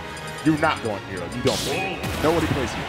Nobody plays hero here except for Wood and me when I enter, bro. That's and like I don't know. I think Sunfish plays. I think Sunfish plays here. He entered as hero main last time I was here to enter. So, yeah. Comes another jump call out with the forward air. There's another drag down. Bro, the same thing, 0 to 61. And now another, oh my God. Oh, tries to go for another jump read. I love the idea. Yo, Mokou, this guy is just an avalanche of just straight, just non-stop, relentless force. It's crazy. The drag down forward air seems to be the weapon of choice, and it's a really great idea because worst case scenario, you get a tech chase situation that you might miss the read on, but you probably won't because if your reaction times are OD like the average box player and you're like 17 years old or something and you're young, like Mokou, you're not missing those.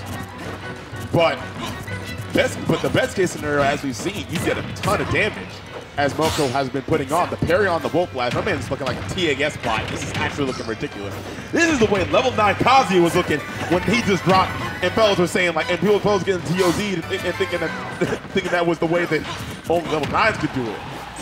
And then Michael Kim Reynolds came through, and now here comes Mokou coming through looking like a Taz bot himself. TAS, tool assist. Nice use of the angle. That's another hallmark of Mokou's gameplay. Just get great angles with Cheddar catching a really great forward smash on the high illusion from Mokou. Fortunately, falls behind him, not going to get the full follow-up that he could potentially have gotten.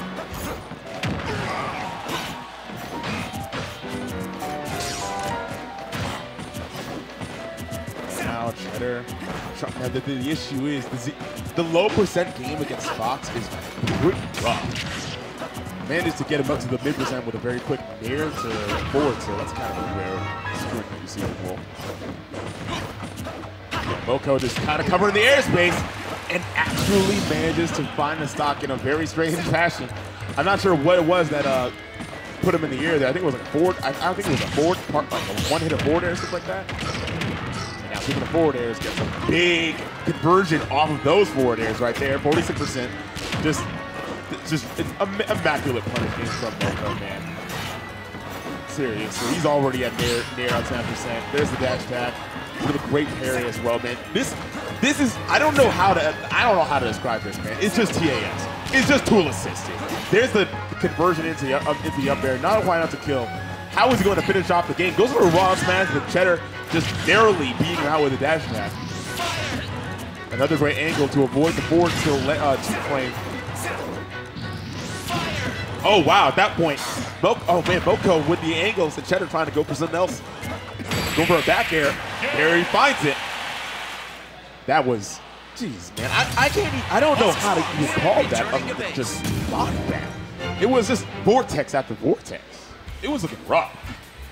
I really don't, I don't know what constructively to say other than just point out that it was destruction and redirect you to the times where you got hit and then just don't get hit. I don't know what to say. Like with the way Mokou was just consistent, like put him into an extremely strong just flow chart after like, okay, just I hit him, get these strings. This is really good mastery of Fox's punish game. And then after that, how's he gonna land? Is he gonna go for air dodge? Is he gonna drift that way, Just covering options and just as the set goes down, just getting a read on their habits, getting a beat on what they like to do.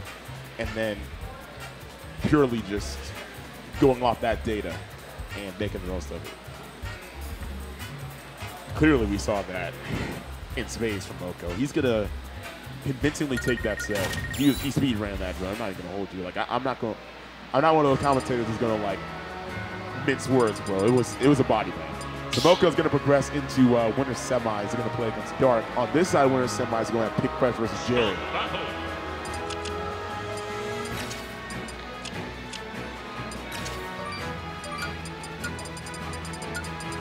I'm not sure how often these guys have played historically, but I'm sure it's going to be Minion versus Joker. Jerry's a Joker solo. I don't think this guy's ever played any other characters here in Xanadu. I'm pretty sure it's just only been the Joker. He might have been able to bust out Lucina at some point, but definitely going to bust out the Joker against King Crutch's Midman. going to be interesting to see how this goes because Jerry's a character with really high octane neutral in terms of not just being aggro when he does get a hit, but just really strong mobility and agility. Movement is just on point. As you see here, just playing a very good vertical game in terms of jumping at an angle where PinkFresh can't reach. But PinkFresh is playing very conservative, just playing the ground game, covering the ground. Because that's the angle, like that flat ground is exactly where Jerry's able to move most quickly with the running speed of Joker.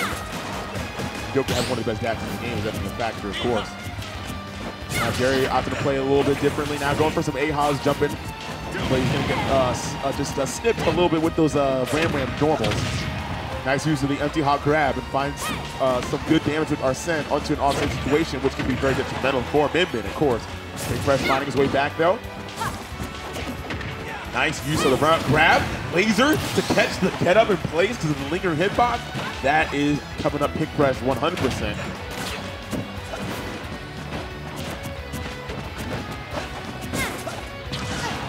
Okay, now Jerry in also a situation. PinkFresh, interestingly enough, because of Min's a character that generally is not the most mobile. So generally, if you're Min, you're basically playing you're stationary and just sniping him out with a lot of your range hitboxes. And I think that's what translates really well to PinkFresh's game plan if he's on the ledge. He's content with just holding his ground, staying stationary and not trying to not putting himself too much of a predicament in terms of trying to get off the ledge. Another get-up attack. Those get-up attacks from the ledge are definitely working out in terms of stuffing out the potential back airs and preemptive hitboxes from Jerry as he tries to secure the stock. Now, no Arsene, but even with the Arsenes that Jerry has had access to, he has not been able to find a stock, but PinkFresh does so with great efficiency with the anti-air up smash. That was an amazing gunshot, stopping the horizontal momentum of PinkFresh as he tries to drift back the stage, and then soaking him on the jump with that forward air. Really great positioning from Jerry, and great execution. You're gonna have to make more of that happen as this first game nears its end, because it's very quickly looking like it could go to a two-stock in PinkFresh's favor. The earlier Arsene, as you see here, great use of the timing on the Ram smash attack there to cancel out the flame of that Aegon. Oh, yo, that laser was actually so well placed with the dragon right there. Could have been got 2-frame, not quite able to. Arsene's now gone, and now here's the thing. Now Joker is going to have to try and make a comeback without Arsene, basically, unless you get a really, really good Rebels guard. That's really difficult to do unless you get a god like him.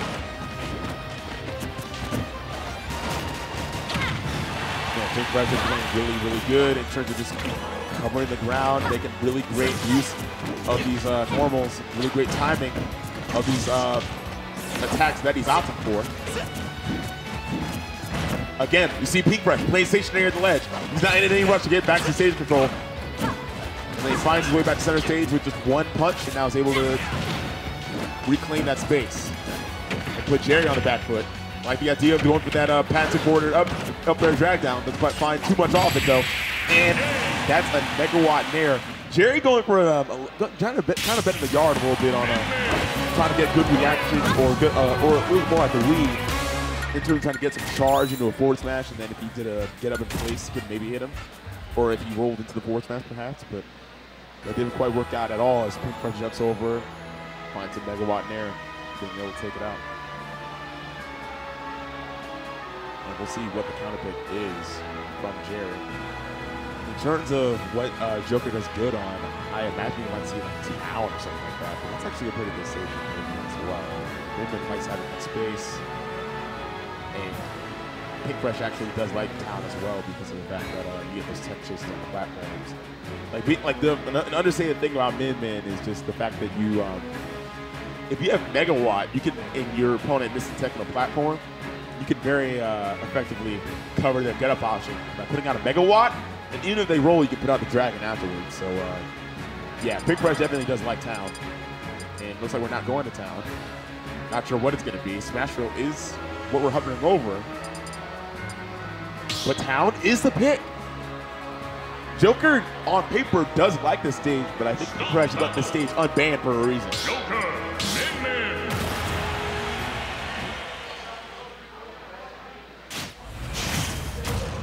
exactly where we're going. Town and city. 3, 2, Pink Fresh looked exceedingly comfortable on that Pokemon Stadium 2 game. And I don't think the stage, the size of the stage in terms of the space that he had access to was what really contributed to it. It was overall just being able to, like, I think the platform layout was very good in terms of just being able to control the ground and not too worry too much about the airspace, because he's kind of got that platform overhead in order to be a little bit of a tent for him. Oh, wow, missed tech, unfortunately. Jerry did a really good job of keeping the offensive in his favor. Once he did get it there, it was just a lot. He wasn't going for too many high damage combos or strings, but he was able to capitalize in terms of stage control. Jerry, but oh my goodness, Jerry got so complacent, comfortable holding that ledge there, and that definitely worked out in Pink Fresh's favor with a megawatt forward smash, just basically charity stock. That could have been an opportunity for Jerry to push the envelope pretty far in terms of getting some more damage. Extra credit, as the layman's term generally tends to be, in terms of setting a lead, but not quite able to get that. But still looking pretty comfortable as we go into this one. Nice ledge trap with the nair to catch the jump. I like the idea of putting these back airs out, and there it is. He catches the jump. That's actually something that Jerry's been going for, and now he finds that edge guard. That's exactly what Jerry's going to want. That's actually a great weapon of choice for Joker. All stage situations that lead to getting stocks. Even without Arsene, Joker is able to get a really great offstage game in terms of finding those kills by going pretty far out there. Arsene comes out without damage. That's how you know you're playing well.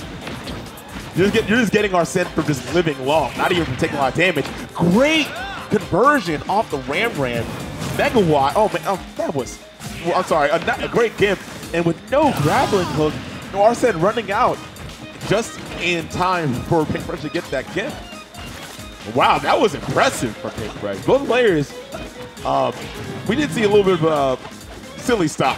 We'll say a silly stock with the way that the Megawatt was taken in the that stock in that on the forward smash on the ledge there. But aside from that, it's just been really great outplays from both players. Oh my goodness, the jump call outs from Jerry. That's something that I've been noticing. Pink Fresh has been going for those jumps from the ledge. And Jerry's been doing a really good job just covering the airspace. And that's the thing, I mentioned earlier that Pink Fresh is kind of comfortable with being stationary, and he's not fighting too much in terms of like trying to run out of the corner or fight his way out of the corner. But he definitely is comfortable with jumping out of the corner. That's definitely something we've been seeing. And Jerry's has been doing a very good job of just covering that airspace, whether it be putting out back airs or just getting a great read with a preemptive forward smash.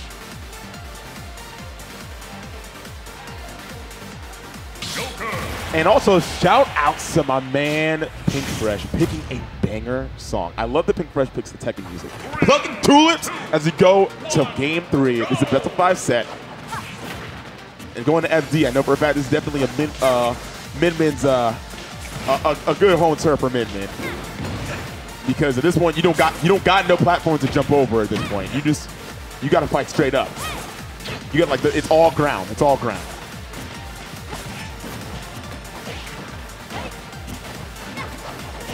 All right, I like the idea of going for the grab, but leaves open a small window for Jerry to take advantage of, and he's gonna, you leave a window, it's gonna look like a wide open door because he's gonna walk through and take a good amount of damage from it.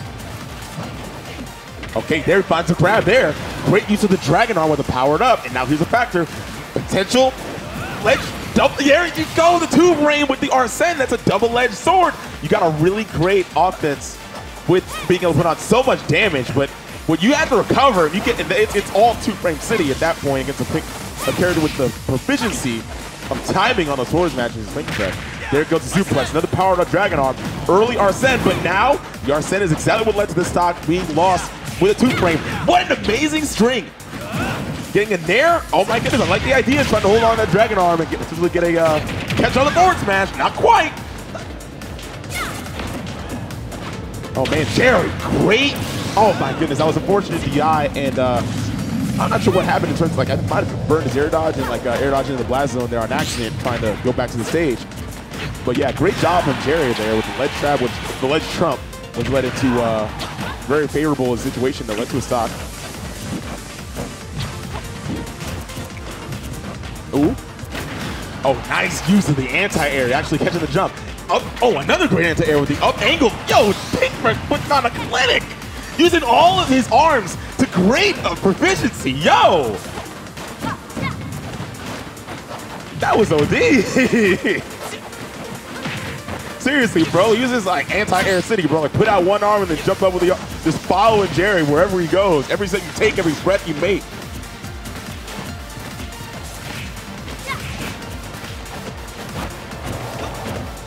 Oh, nice job with getting the down. A down tilt actually gets punished. Jerry, great reaction. Oh, I love the idea going for the gunshot. It's actually the same way that Jerry found a stock earlier on in the set. A gunshot to forward air. Man, this song is a banger. I love Plucking Tulips. Plucking Tulips is a banger. Tekken music goes crazy. Oh, wow. Fresh going for the call out on the potential run-up from Jerry. But Jerry beating him to the punch. With nice use of the Megawatt arm, and now here comes the Ram going for the Gim. Doesn't quite find it. Yeah, I like the position there, because if Jerry did grab a hook at that moment, Pinkfresh would have caught him out of the grab hook and gotten the Gim. But here comes Jerry with a great burst option on that dash attack. Pinkfresh just trying to play a really great defensive game off stage with those Megawatt arms, and that is unfortunate for Jerry. Megawatt Nair actually lunges out the stock. That was just great defensive play in terms of just good aerial mobility from Pinkfresh, and also just putting out some defensive hitboxes there. We saw when he was trying to recover back, and Jerry's definitely been making some great mileage off of these back airs and whatnot, going for those off-stage edge guards against Pinkfresh. But Pinkfresh with the great adaptations, swinging right back.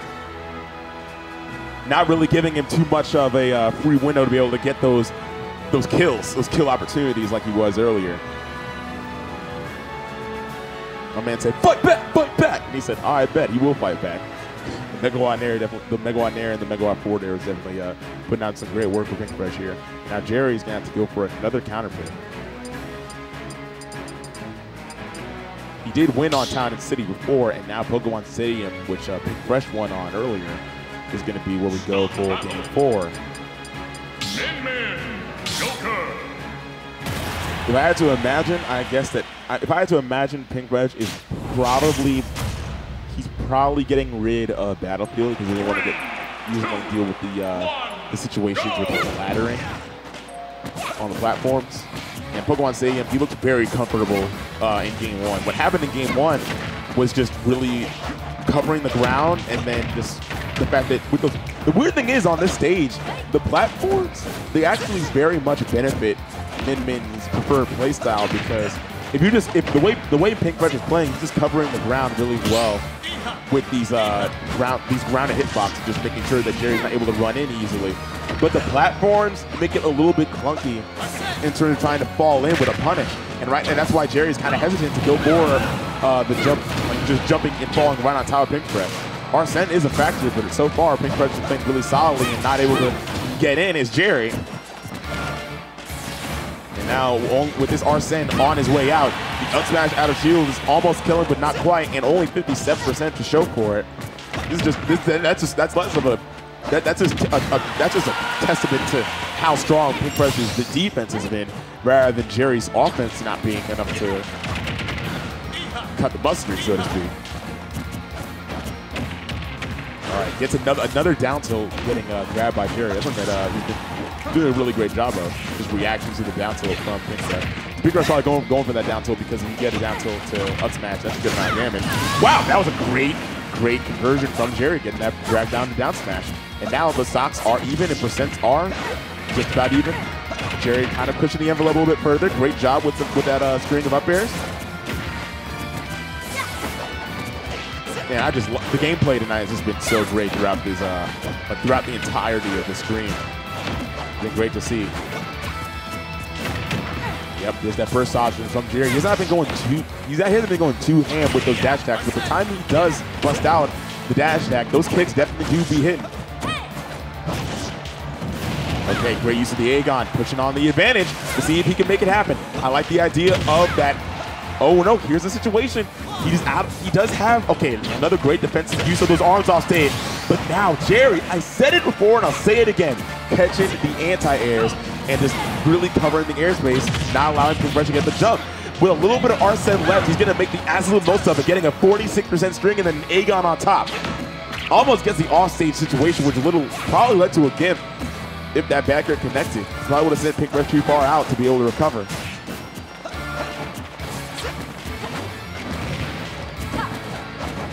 Right now, oh wow, the roll behind from Jerry, working out for him. Almost gets that back air, almost a 2-stock. Pink Fresh is staring down a 2-stock the same way Jerry got 2-stock last game. This is a very back and forth competitive set between these two. I like the idea for Pink Fresh, putting out that Megawatt to cover the jump and also keep Jerry on his toes with that ledge get up. Not quite able to kill just yet. Nice, barely missing that Ram. Was going to set up for a 2-frame if it connected. So Jerry would have to recover for a very difficult position. Now here we go again. Oh, and there's a lingering hit, catching that ledge get up from Jerry. And now it's last stock for both players. But now, Pink Fresh really going ham off stage. He has Arsene now, but that's a double-edged sword. We saw earlier the 2-frame, the factor doesn't quite connect with it, with the Megawatt. I think if he went for the Ram instead, it would have been enough to, it would have been just right to be able to get that. It would have been a huge reversal for Pink Fresh from being at basically like kill percent for sure to being able to get the berry like off of 1 or 2 straight hits. Just stealing the last stock of Jerry, but now Jerry looking very comfortable. Down forward, it's a DI mix between forward throw and down throw at that point. DI's in to not get killed by the forward throw, but there's the same way that he's been finding the stocks with the jump call out. He's gotten like 4 or 5 stocks off of those covered jumps from Pink Fresh. And we're gonna have to see. I think actually it hasn't been that many. It's been about 2 or 3. But regardless. Actually, no, it's been 4. It's been 4. There's one time where it was a back air, and another time with the forward smash, and then 2 back airs that game. Jerry has just been on point with the anti-airs, and really that's what it is. Like his win condition throughout the set has just been corner Pink Fresh, either get off an offstage edge guard, or corner Pink Fresh, and then catch the jump out. Just get a really strong anti, really just great advantage day from Jerry. And Pink Fresh, he really brought it to the he made Jerry fight to that last one. That like he off of, I think if he didn't pick the Megawatt when he got that offstage situation, he could have potentially gotten the 2. He generally doesn't miss those. Pink does not miss those 2 frames usually. So I think it might have just been a little bit of a analysis paralysis with having Megawatt instead of Ram or the Dragon on. So here we go, going into the final game of the set. Winner's semis. This will determine who plays the winner of Mokou and Dark in winner's finals. So we'll see how that goes later on. But right now, Mokou and Dark are going to have to wait for the end of a high-impact set between these two. Nice use of the pivot grab to wood punish that rainstorm from Joker. Nice jump call out from Pink Fresh with the Ram there. Tries to get a little bit of a follow-up off it, but not quite. The Aegon connects, so now it's going to be at 46%. I think a thunderous back here. Jerry trying to make the most out of these small blast zones in town and city to be able to take the stock at a very early percent. But no dice. But the cool thing is he still has a very narrow percentage gap between these two. The anti-air with the Dragon Arm laser. Very strange, but it's going to work out for him. Oh, wow. Oh, wow. Okay, doesn't quite get the smash tag, but it's good. He knows that it's not going to connect at that percentage for in terms of finishing off the stock. Back throw is almost enough, but not quite. Dragon Arm is a factor. Great movement from Jerry, navigating his way around those arms. But the same way that Pink Fresh didn't find the stocks with the Megawatt to catch a ledge get up is exactly how he's going to be able to close it out there. And now he still has the Dragon Arm powered up. Oh my goodness, this is really just like the pressure is really on Jerry at this point. And he meets the occasion. He rises to the occasion. Does not let Pink Fresh get away too handily and catches him with the forward air, the up air, drag down, the patented. The 2019, we all know it, we all love it. Oh my goodness. Wow, that was almost an amazing reversal from Pink Fresh, getting a double nair gamp on Jerry. Jerry being pushed off stage with those Rams now, and now it's another difficult situation for him. Finds his way back on stage, and now shoes on the other foot. Goes to the ledge jump. I love the idea, not quite connecting though. Oh my God. Here comes it, and now again, the junk's getting caught. Nice use of the gunshots. Amazing use of the nair, but he just narrowly misses on that back air that would have led to a kill. And now here comes the 2-frame. Thankfully, Arsene goes away, so he's gonna be able to recover without too much trouble. Great use of the nair again, just really covering the airspace. Pink Fresh, knowing that Jerry's going for these jumps. Oh wow, Pink Fresh, yo, player 3 got smoked by, bro, my man is fighting ghosts with those arms, but not quite hitting anybody. Well, not hitting Jerry anyway. All right, covering the ground again as Pink Fresh going back to that triangle play style has been working out for him so far. And there's a jump call out from Pink Fresh. I like that idea, man, because he's been getting, I've been pointing out that he's been getting a lot of stocks off of the ledge get up from Jerry.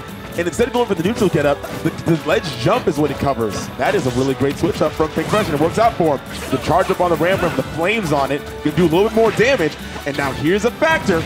This is, the Arsene is here, but the question is he able to close out the stock without losing the Arsene? Oh man, oh wow, I don't know if he went for a grab there, but the jab definitely was not enough to do it. If he got that back throw by the ledge, it would have certainly been enough. And now no Arsene is in effect anymore. Nice use of the tomahawk. Back throw, not able to do it, a little bit too far away from the ledge. I like the idea of going for the rainstorm and the gunshots. Not quite able to close out the stock with it. And now here's a tech chase situation. Fresh just narrowly let him slip by, but he's very, very comfortable because with 2 minutes and 40 seconds on the clock, the time is kind of winding down for Jerry to be able to make a move. Finally gets the back air, and now it is last stock, last game between these two players. In this game 5, it's really gone down to the wire in this set. And that's the same way catches the ledge get up from Jerry. It's really difficult to get around that situation with the mega, when he puts on the megawatt and the dragon in that timing and that positioning, it's extremely rough. But Pink Fresh with just a masterclass display of ledge trapping. And Jerry just really put out all the stops. He's still in it. Jerry's going to go down to loser's side, and we'll see him in loser's quarters. But Pink Fresh is going to progress with the min-min into the winners finals. Good stuff to both players. That was a great set. It was a pleasure to be able to commentate that one. That was good. Hope you guys are doing well, man. This is yeah, I'm holding it down on solo commentary, but I hope that you and I are both having a good time. I know I am. And now this is going to be an interesting set coming up. We're going to have Mokou versus Dark. It's going to be Mokou's Fox versus Dark's Snake.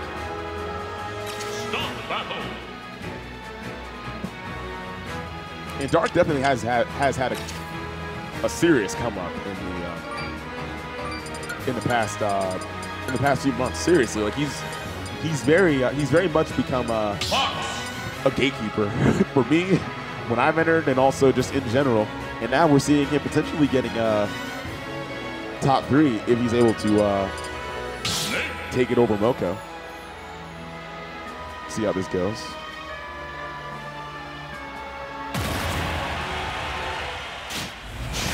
All right, going up to the winner semi set of Mokou and Dark. Here we go. And Mokou's just been really, like, I'm interested in seeing how this goes. I think Mokou's kind of, Mokou, from what there was about a period about a month or 2 ago where Mokou was actually kind of struggling in the matchup against Snake, but we'll see if he's got some answers. I'm not sure how, I'm not sure what the set count is between these two recently, or honestly all time. I don't know how it is. I don't really keep up with the players too much around here. But I'm interested in seeing how this goes between these two. So far, it's a pretty conservative style of play from Mokou in terms of, like, that's just kind of what you have to play against Snake.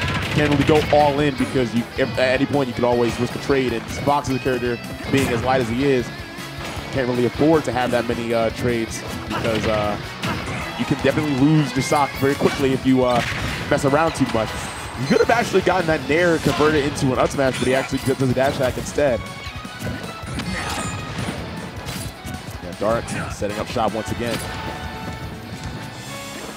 I like the idea of going for these. Oh man, I love the idea of the parry, but the multi hits of the down air are going to thwart any attempt of a follow up. Yeah, when Snake gets a parry, it's he's definitely one of the best characters at capitalizing on the parry, just because it's straight normal. And there, Mokou does find the Nair to up smash there. Okay. Oh man. I like that for Mokou. He didn't push the envelope too much, and he actually manages to save his own skin there from a C4 explosion. Because Dark, he knows how to turn it around very quickly. Like it could be an up smash when you get a little bit too happy with your buttons. Great idea to wait for to not extend with his own hitboxes, but just put out an up tilt after the grenade explodes. I can't believe Mokou's decision making.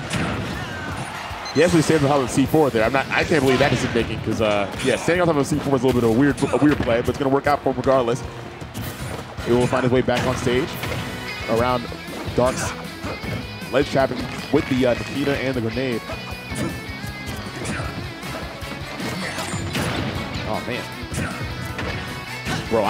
Earlier I said that Mokou there was a time period where he was kind of at a loss. Like I overheard him asking Pink Pressure, like, "Yo, what do I do in this game? Like, how do I? Like, when is it my turn?"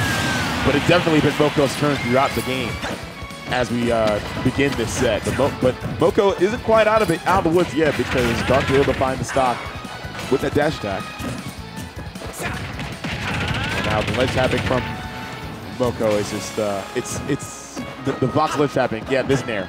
If you're against a Fox with really great reaction time, genuinely it's almost it feels impossible to get off the ledge. The ledge trapping with the lingering Nair. Oh, drag down forward air, the Mokou special. And that is just able to take the stock. Yeah, the ledge trapping from Fox, it's just that Nair. Returning to base. And then just the fact that he's able to very easily get a follow-up after, like, you can up tilt the factor, dash attack the factor if he, even if the Nair whiffs. It's rough. It can be very rough to escape that event, that corner pressure position when you're against the Fox with really great reaction time like Mokou.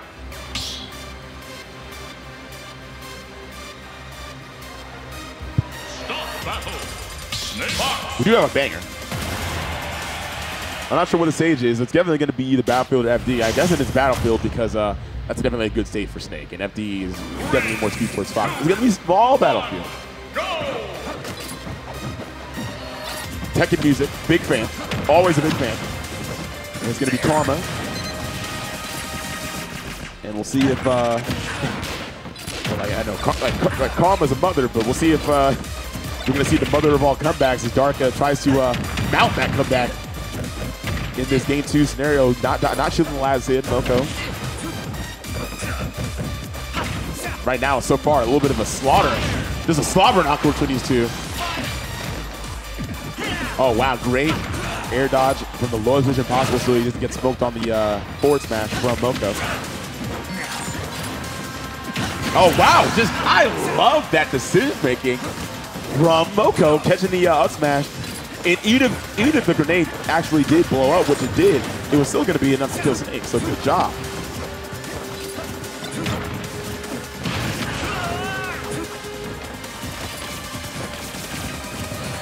And it's interesting that Dark actually held on to the grenade that long instead of going for the air dodge. I'm not sure. I don't recall if Snake's able to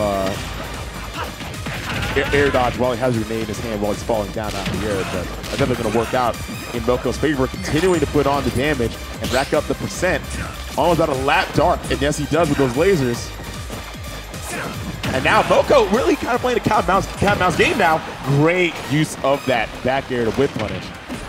But unfortunately, he kind of fumbles the bag on that potential edge guard situation. Doesn't do it there, though. That's going to be a great back air off stage. Really pushing the envelope. Mokou really just looking extremely polished in his offense.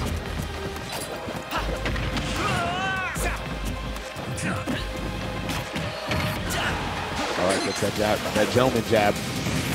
Oh, wow. Wow, just covering as low as possible. And just getting grazed a little bit with the Nikita, but not enough to be able to die to the main explosion.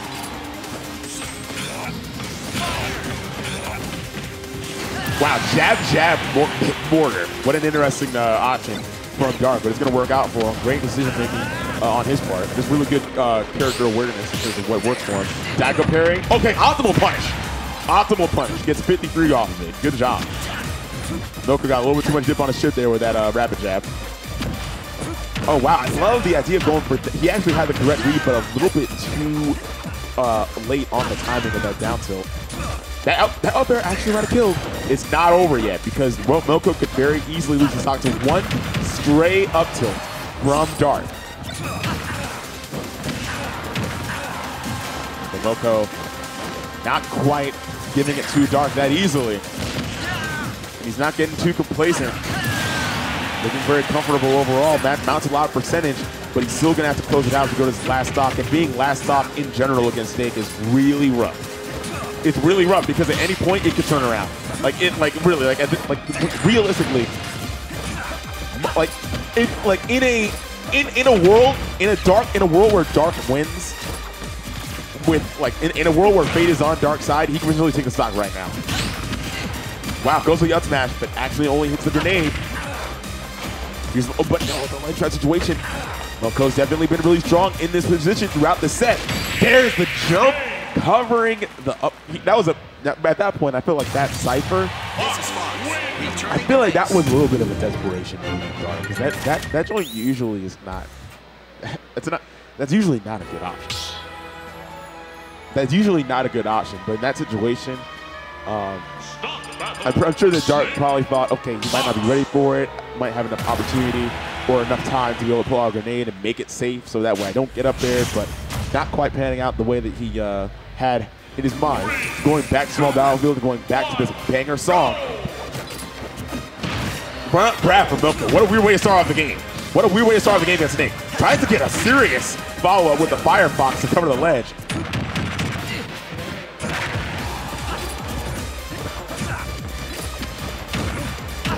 So far, Dark staying in, keeping it close contest for the percent. This time around, C4, Mokou not able to avoid it. And now here comes Dark with a ledge trap situation. I love the idea of putting on the forward smash to prevent the illusion, but it gave Mokou enough time to go for a low Firefox and be just fine. Catching 2 grenade explosions is Dark. He's gonna take a lot of damage off that one. But he's not bleeding necessarily.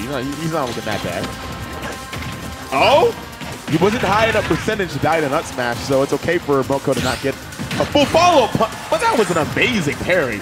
Not quite enough to kill though, because Snake's a heavy guy. He's the dude weight. The dude weight. If you know the dude weight, you know the dude weight. That's a reference to some developers saying on Summit commentary. Charles and Hazard.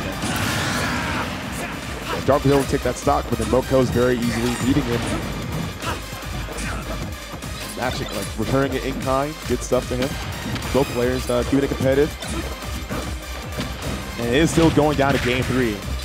And it's going to be a 3-0 if Mokou has his way. Yeah, nice ball up with a forward tilt off the grenade.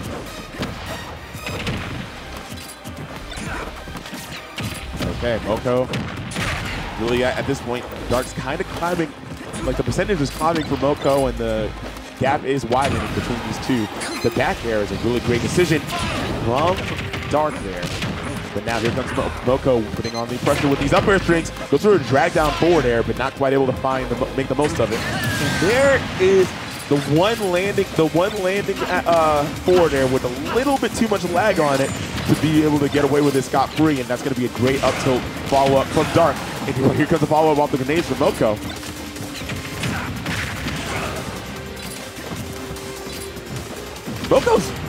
I just can't believe Mokou's been able to take these stocks without taking too much percentage up to this point. But does get blown with the C4 there. Dark's gonna appreciate that extra damage and graciously take that. And now Mokou able to finally find the stock, but now we are approaching his last stock. Could be last stock of Dark's winner's bracket life if he gets his way. But Mokou for getting up the C4 on the platform there as he shoots his lasers, and then Dark wisely blowing it up to get some extra damage. Oh, wow. Great reaction from Mokou catching the read. Or catching the roll from the ledge. Not even a read, just a reaction. Oh, wow. Second place, cover on Mokou.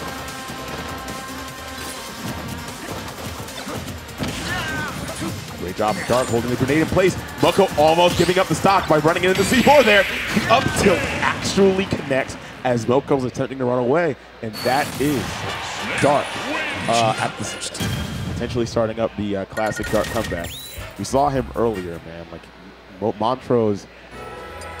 Oh man, Montrose brought it almost to the end, but Dark with a with an insane way to finish. He actually hit him with a Cypher into the automatic detonation of the C4 after 30 seconds. That was crazy when it happened. You had to be there.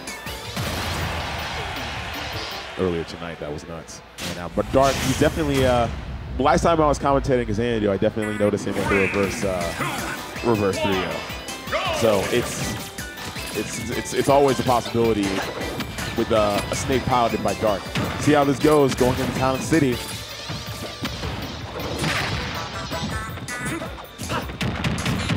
And in terms of the methodology behind this counter pick, I'm sure that Dark probably bans FD in this situation. Dark historically, from when I played him, he generally likes to leave the platform stages open, likes to be able to set up shop on the platforms to augment his defensive play style.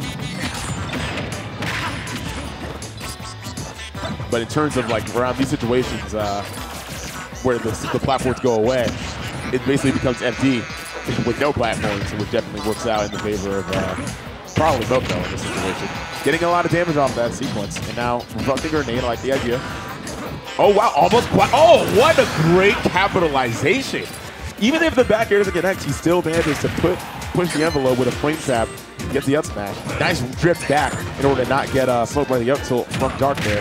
Nice base from Dark with the whip punish on that dash back. Both players opting to roll away.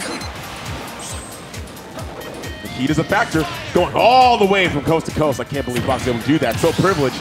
And that was a great back air from Dark, catching the jump from Mokou.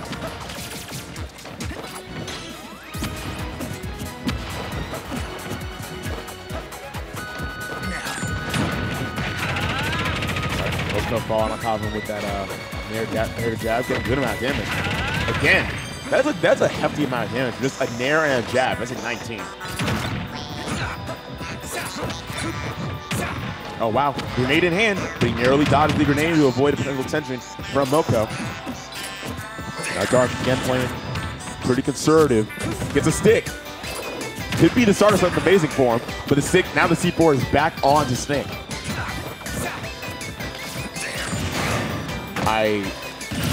Face palm from Dark. Face palm from Dark.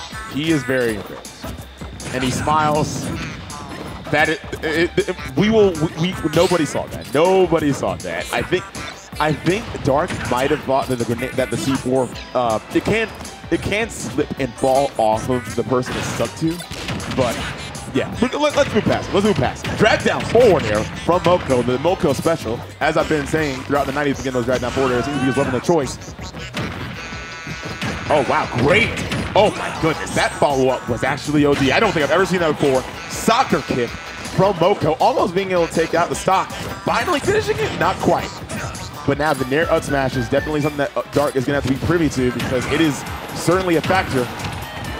Frame trap City, oh my goodness, almost catches it, but not quite. Up air on the whip up smash. Mokou cannot get too complacent. He cannot throw out too many haphazard attacks like this because he could potentially get.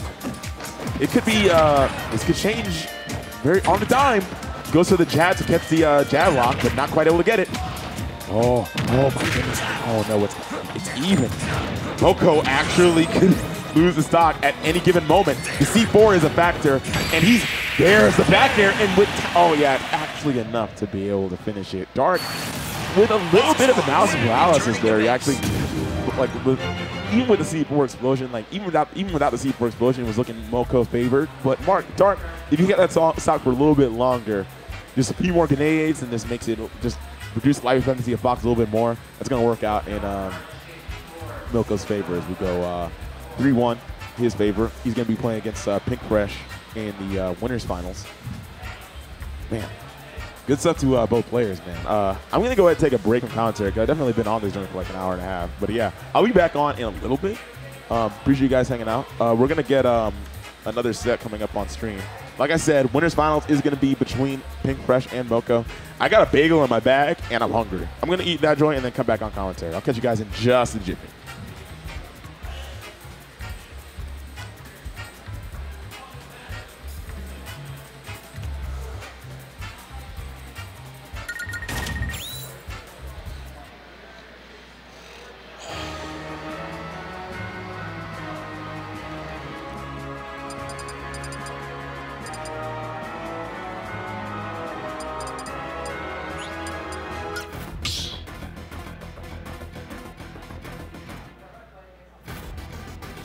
Battle. Fox.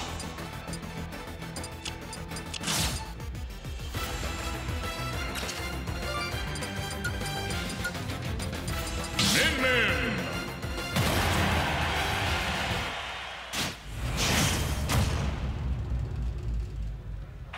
3, 2, 1, go!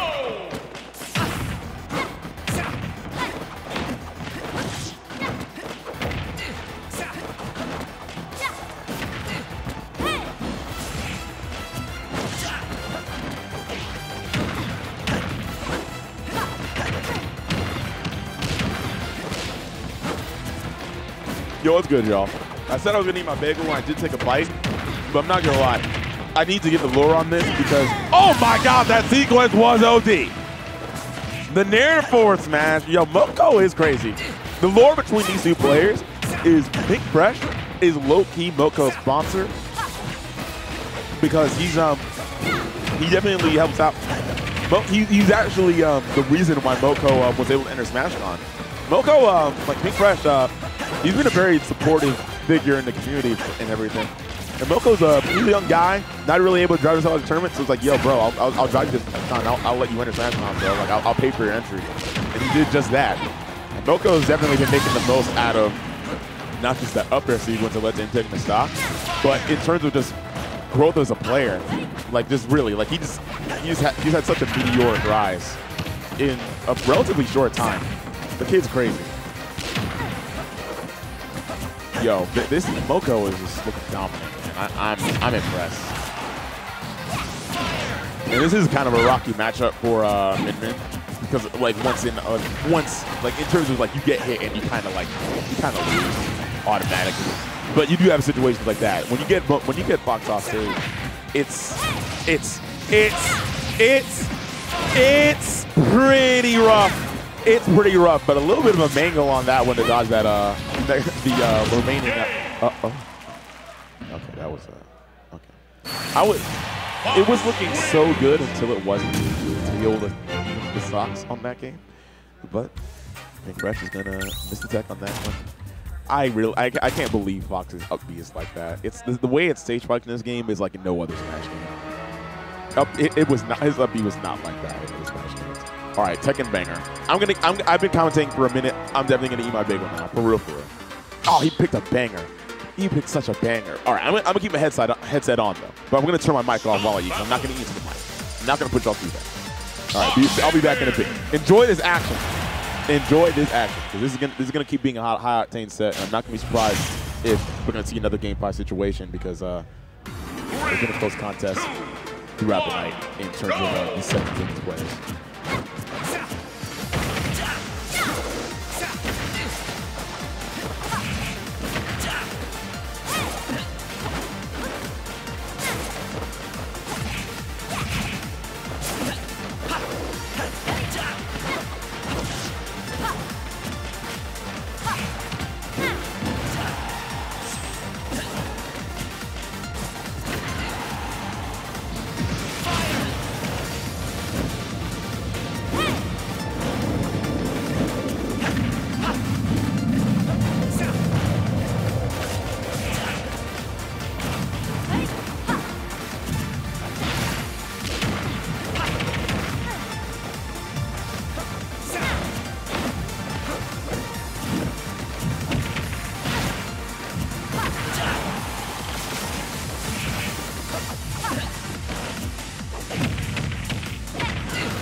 battle.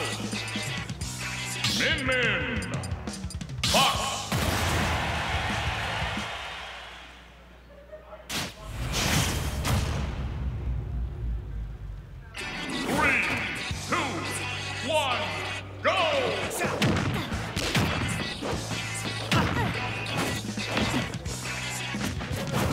Hey, yo, I'm back, bro. I was eating dinner, a.k.a. a peanut butter and jelly sandwich. Ha ha! Ha ha! I've been commentating for hot minutes on my dolo, bro. So, yeah, sorry for leaving y'all on silence for a bit, but we back in it. Got a Splatoon banger in the mix as well. Splatoon be having some, bro, Splatoon got some jams on the low. Ooh. People like to, I think it is cool to talk smack about Splatoon music because basically like Splatoon is low key like the 100 gets of Nintendo music, but it's only in the vocals. Aside from like the vocals on like some goofy stuff, it's still dope. The instrumental be hit. Oh, nice use of oh, almost gets that 2 frame, but not quite able to get it. Mokou's generally always been really good at mixing up the angles in order to avoid potentially getting smoked by the 2 frame. And there's, oh wow, losing the stock to very unusual. Oh wow, oh my god, I don't know what to make of this. Bro, this game is strange, bro. I'm not sure what's happening. I'm sorry, I'm a little bit hexed out on my peanut butter and jelly right now, so I'm still a little I don't know. It's something in that grape jelly. Y'all like raspberry jelly or grape jelly? I don't know. Man, why am I not talking about the brand? I'm delirious. Ooh, nice job catching him on the top platform, Pink Fresh. Lingering up there for a little bit too long. Gonna get punished accordingly. Good stuff from Mokou.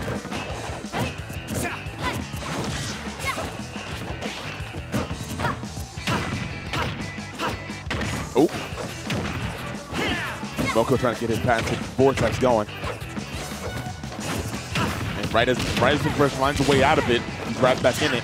Time for 28-79 and no time flat.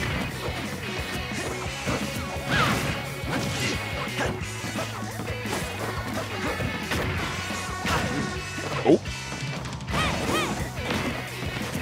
Oh wow, almost he had the reading, but not the read, but not quite the execution on that ledge roll punish.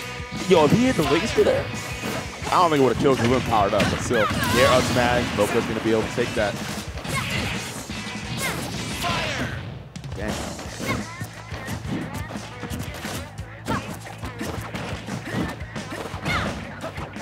And now here's the situation.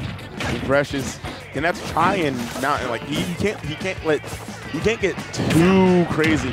Normally against other characters, Min Min can afford to just kind of like, oh yeah, so yo, you're slow. Bro, I'm swinging these normals, but against Fox and especially Mokou with his extremely strong punish game, you kind of have to pick and choose when you swing. You have to pick and choose because you can't. If you just throw it out at just the wrong time, you could very easily have him fall on top of you and get a big punish. Almost finds the stock very at the mid%, which is relatively early, but not quite able to fully finish his, like seal the deal on that one.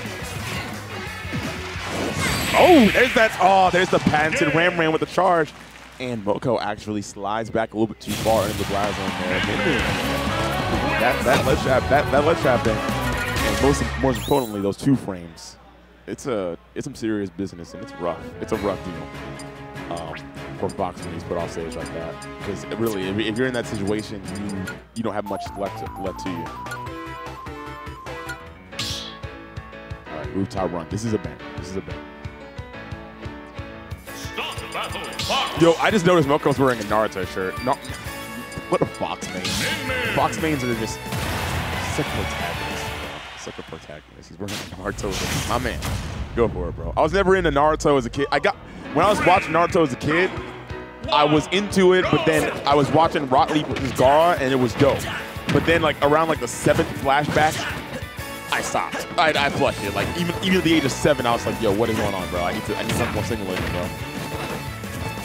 But yeah, we'll see if he can bring out that inner anime protagonist as we go into this and make a comeback. Essentially, the plot armor, whose favorite isn't in? Pink Fresh or Mokou? Game 4 between the two. Let's get it. hold on to that rapid jab for the most possible damage you can squeeze out of that. Nice job with the up tilt and air conversion. But Pinkfresh he's going now. You've seen him been going for these get off these options with his nairs. But that might be a little bit 10 grabs.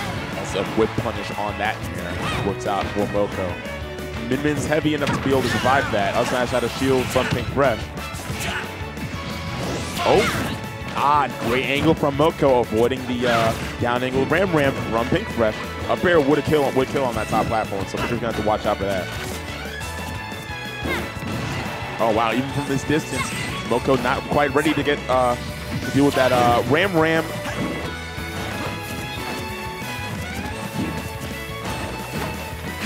Oh wow, narrowly dodging the up smash. Pinkfresh with a very clutch jump away.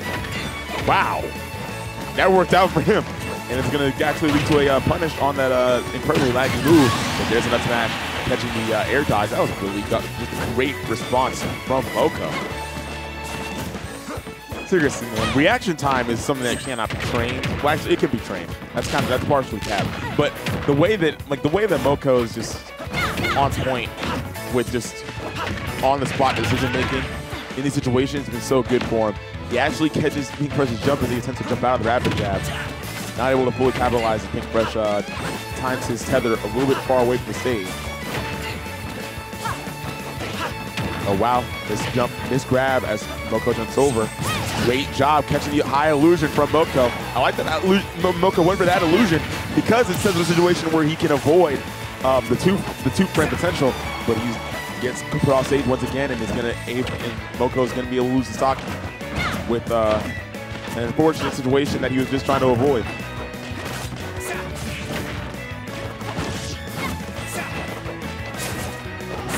Oh, there's that nair up smash, but Min got that dude weight. She's gonna be able to live. Now with Mokou, oh wow, he actually feints a ledge trump and manages to find his way back on the stage, but not for long as Pinkfresh uses the advantage. Not quite able to avoid. Oh man, Pinkfresh, the interesting thing about Fox's illusion is that he's able to carry his drift or fade back with it in a way that Pinkfresh wasn't quite expecting there. And now last stock, potentially it could go either way. But Mokou, the name of the game is definitely to try and hold stage control the best you possibly can, because these off-stage situations with these two frames have definitely been sealing the deal for him, dispelling nothing but disaster and doom for him. Now here comes the same situation, and that is unfortunate. He was in a situation where he was out of a jump, squandered it, and then had that situation where you're forced to either illusion right away or Firefox, and Pinkfresh is definitely going to catch that. He's going to take that to the bank easily. And that is going to be Pinkfresh chilling like a villain in the winner's side of Grand Finals.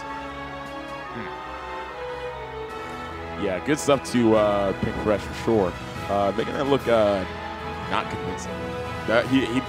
He sealed the deal before Mokou get too much momentum. And Mokou's a guy who runs away with momentum for sure. So Mokou's going to go down to losers finals, where he's going to be playing against.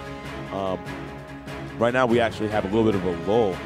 Dark is playing against Seagull Joe off screen. I'm not sure how that's going to turn out because I think historically Dark wins that. And oh my goodness, Wood is actually in losers semis.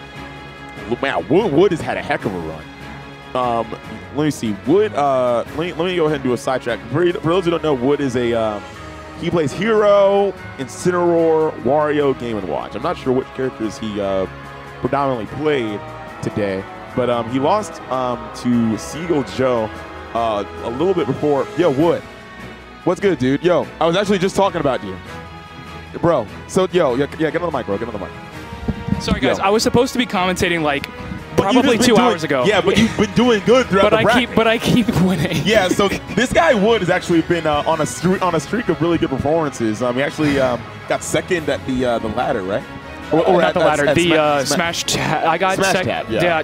smash tag at #arena. I got second twice in a row. Yeah, and you made a run tonight that's been. It's still going. It's still going. We're waiting. We're waiting for. You guys will see me up there against either Seagull or Dark. Yeah, for either sure. one. If it's Seagull, I'm going back to Hero. If it's Dark, you're going to see the Incineroar. Okay, cool. Yeah, but just to ask real quick, who have you been playing tonight in Loser Side? Because I know you lost to Seagull with the Hero Palutena matchup. I've gone Hero for every match except for against Cheddar's Wolf. Okay, and I guess that was the Incineroar. Yes, I used the Incineroar for that one. I used Hero against Jerry too. Good job beating Jerry with Hero.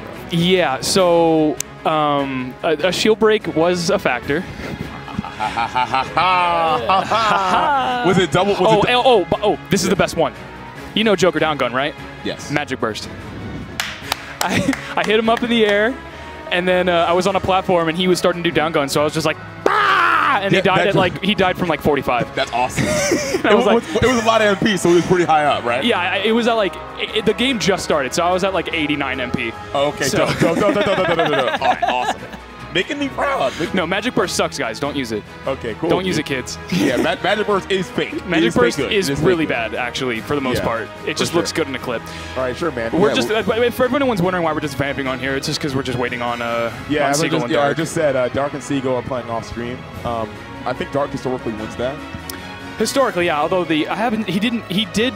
When I went over there, oh yeah, there we go. Seagull actually won a game at least. Oh, let's go. Okay, so get to commentate. We'll just commentate it. Yeah. Roll versus. Don't put it up like that. Just put Seagull versus Dark. All right, okay. Cool. Seagull's head is in the way of the percent, but he's he's smoking, so he's definitely like 120. Yeah, like I see some red in there, so it's probably 100 and something. Yeah, and the game's been going on for 2.5 minutes, so it looks like Seagull Joe actually has a percentage lead. I love this. I don't know why it's a question mark. Why does it say row? It's rower versus the winner. Versus the winner of this. Okay, so I'm going to go ahead and assume, just by the way that Seagull's playing right now, that he's in the lead. Maybe with maybe Dark, because he is in the lead. He is in the lead. Yeah, thank you, production, for that. No way that beats that. Okay, so. Although, did you commentate the one where Dark comboed Cypher into timer C4 and beat Montrose? It was ridiculous. And then he used that as the reverse 2-0? Yes, I saw it. I couldn't believe it. It was insane. God shined down upon him and said, "No, you should beat Montrose right now." I'm thinking the situation here is I'm thinking that it's probably Game 5 based on the fact that this set has been going on for about probably 12 minutes. It started before me and Jerry's did, and that was 4-game set.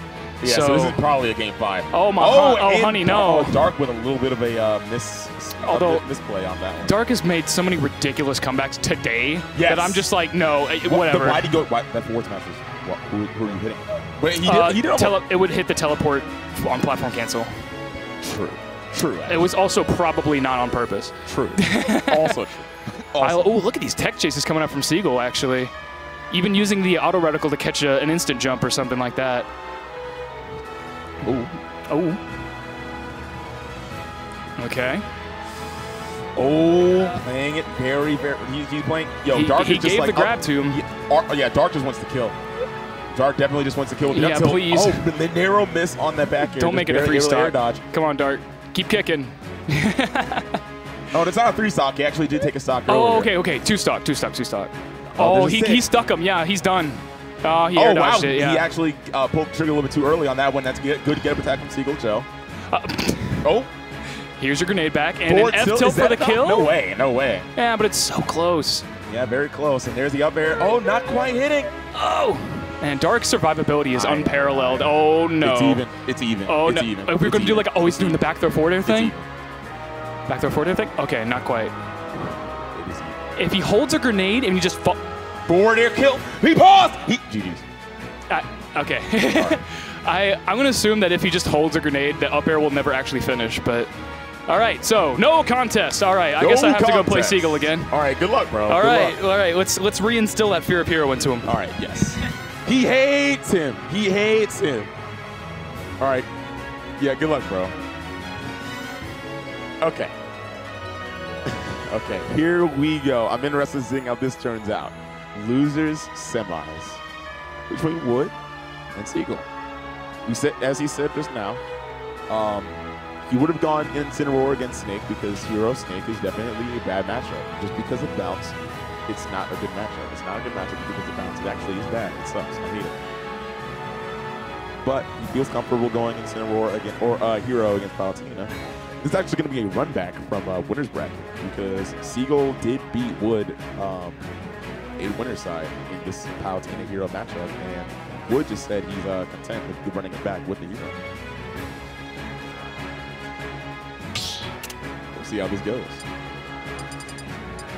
Seagull's wife is in the chat. You can't lose like this, Seagull. Joseph, you have to win. Don't disappoint us. Don't disappoint. Don't disappoint your fans. It's good for Seagull. Hero. Palutena. All right. Now, let's go. Hero versus Palutena. I'm a colossal Hero fan, but I'll try not to. Go. All right. Now there's the nair. Okay, pick press. Oh no, that's the pick press. Seagull not able to convert it into too much damage, but still finds a second nair afterwards. That's good for him. Now Wood. I like the idea of the drift back. Seagull not quite ready to catch the swoosh. Swoosh does give a good bit of aerial drift. Nice zoom. Getting pretty lucky there. A little bit of mistiming on that one, but you never know when it's actually coming. You never know where he's gonna go, but you definitely determine the timing if you're perfect enough. He actually had another zoom prime. Good for him.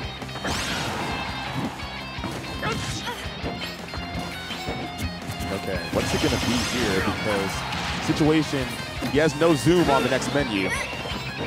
You can only get. Oh, he actually just lets it rip with the kaboom. Might have bet it. He bet it all on black there. Not quite working out in his favor, but he's steadily getting a little bit more mana back. See how it can go for him. At this point, the game plan seems to be just getting a nice job delaying it, delaying the up B so that way he doesn't get caught unawares with a 2-frame. Goes for the bounce. It's not necessarily. Yeah. Seagull definitely doesn't like to do that. Like his weapon of choice from what I know of him beating me last time I played him a couple weeks ago, is that he just really likes, and as we saw just there, he really likes to grab by the ledge into just a ledge type situation or a backroad still. Oh, 2-frame? Oh no, not quite. Oh wow, we're interesting. In the last couple of shots where they auto red getting smoked, and yeah, it's gonna be working out for Wood there. But he jumps into an auto nair. Goes for a swoosh. That time he can get caught. Delays it longer, spends the extra cash on that swoosh. Okay, great job with the zap.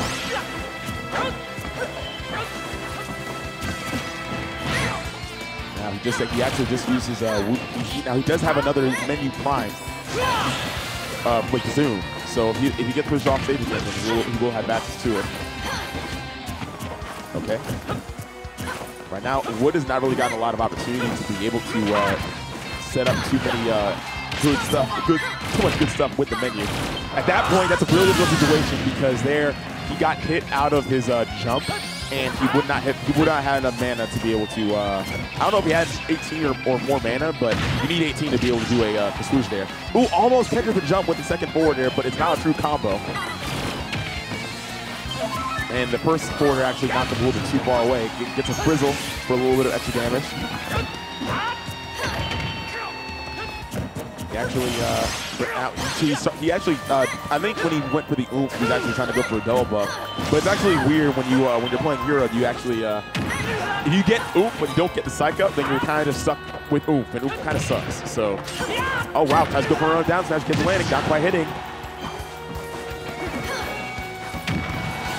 Very much happened from Seagull. Wood having a difficult time trying to get back down, finds a zoom, and now that Zapple is not going to hit the mark. There's an up B, and that's a situation where Hero just doesn't have a hitbox that goes above him. So in that position, it's kind of free. It's kind of a free 2-frame for Palutena's down tilt, and the DI out from that was a little bit of sus DI from Wood combined with an air dodge in the blast zone, which is going to lead to him losing the stock. Seagull with the facial here. He's actually throwing it out. He's making an attempt to go it out. Respect. Beard to Gold Joe would be an interesting timeline. See how this timeline potentially goes with Wood sticking with the Hero as we go into this game 2 of the set. I wouldn't be surprised. Now, he's comfortable with Hero, but I wouldn't be surprised if he switched off to Incineroar. Because Palutena and Incineroar, I can't imagine that's that bad.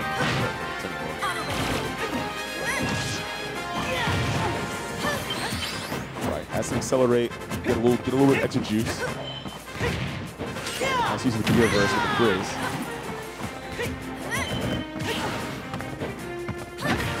Oh wow, Seagull going. That's actually really interesting interaction. Seagull goes for the back air, but actually just low profile by the down tilt, which does definitely lower Hero's hurt box considerably.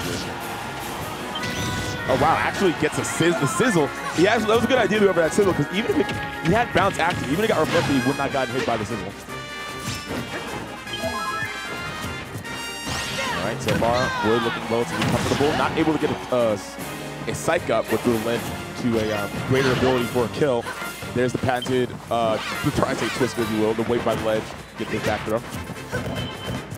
Again, like I was around the money. That's definitely the weapon of choice for Seagull. Goes as low as possible to make the timing as difficult as it can be. Oh, he gets a perfectly primed zoom. Has to go and has to burn a lot of mana to do it, unfortunately, because he wouldn't have had enough. Oh man, he was out of resources for everything except for a zoom. So he actually put the yard on that one, a down air kill. What a strange turn of events we see. Down air kill off the top. You never really see that, but here we are. Anything can happen, I suppose. Forward throw, not going to kill, of course, but still pushing him away. And the psych up. Nah, I said psych. The up B, not going to be able to make it there. At that point, he might have been able to go for a zoom, but I think he wanted to try and see if he can make it as far back as possible.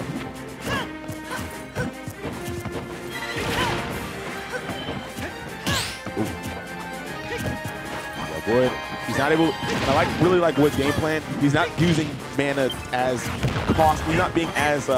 He's being more frugal with his mana usage as that's going on.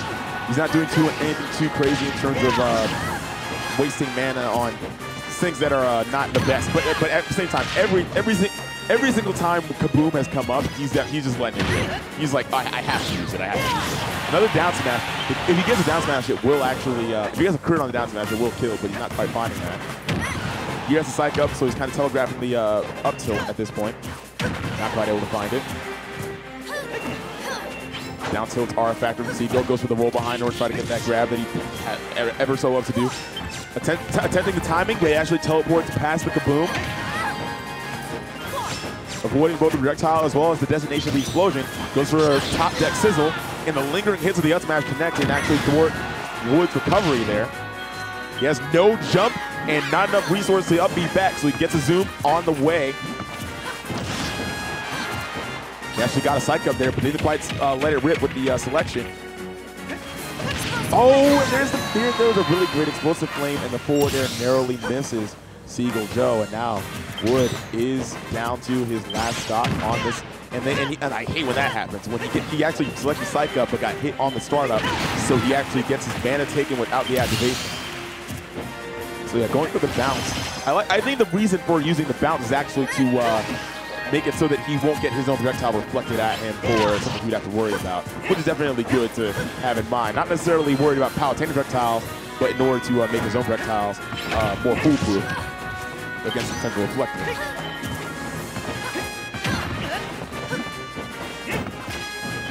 Okay, backdoor off stage. The zoom definitely comes in handy for Wood once again. But now Wood out of a jump and doesn't get the jab punished. Okay.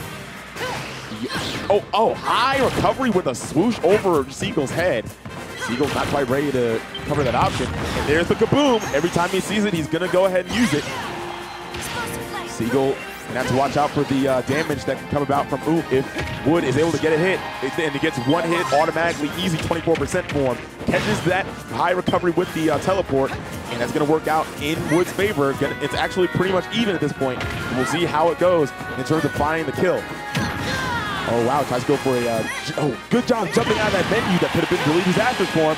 He barely makes it back, saves some mana as well, which is much needed at this point.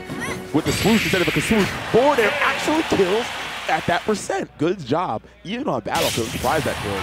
But he was very high percent, and there was some great Jaboo forward, so that's going to work out for him. We're going to even it up in game count, 1-1. And what we saw there in that set was, in that game in particular, in terms of adaptations, generally better mana management from Wood in that situation. And, like, he would go for the kabooms, of course, but then he would sometimes just go for some, like, all right, cool, you know what, I'll just go ahead and spend the mana while I have it. Like, go, like, something like respawn in and drop a 6. And, like, I'll just make the money back. I'll just make the money back, you know. It's just a small investment. 8 coins. 8 coins. You really gotta think about your mana like your money. You live in paycheck to paycheck if you just spend it all on luxury. Yeah, Wood taking a lot of damage from these nairs. Seagull with a great punish game. Clearly making the most out of it. Hero's a relatively easy character to combo as well. The lingering hit of that kaboom. Seagull's only gotten hit twice. 3 times at this point, and now he's already even in percent despite having a really great sequence of neutral wins, or having a great combo that off that one neutral win earlier. Gets that back throw off a little bit of a misjudgment from Wood in execution. Oh wow, Wood opted to try and cover a run in from Seagull Joe, but gets killed with a Hilda Flame and then caught on the landing. I was still playing with the forward tilt. Good idea. I like the idea of retreating, going for Psych Up. Zapple with Psych Up actually doesn't really get a big knockback by any stretch of the imagination. Oh wow! That was so weird. He actually managed to get through the swoosh, I think, frame, but then gets hit with a swoosh on that teleport.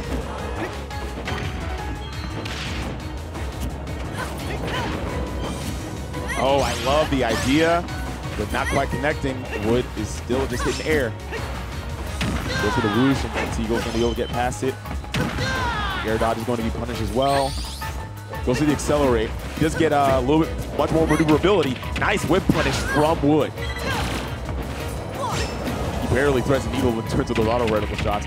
Nice job with the jab one. Discontinues the string, and then gets enough pummel to be able to kill with a non-psych up throw. Good stuff from Wood. The up B is a factor as well. Great out shield option from Hero. At low percent, psych ups are not really that much of a factor, but there's the kaboom, the Wood classic. Gotta shoot it, and you see it.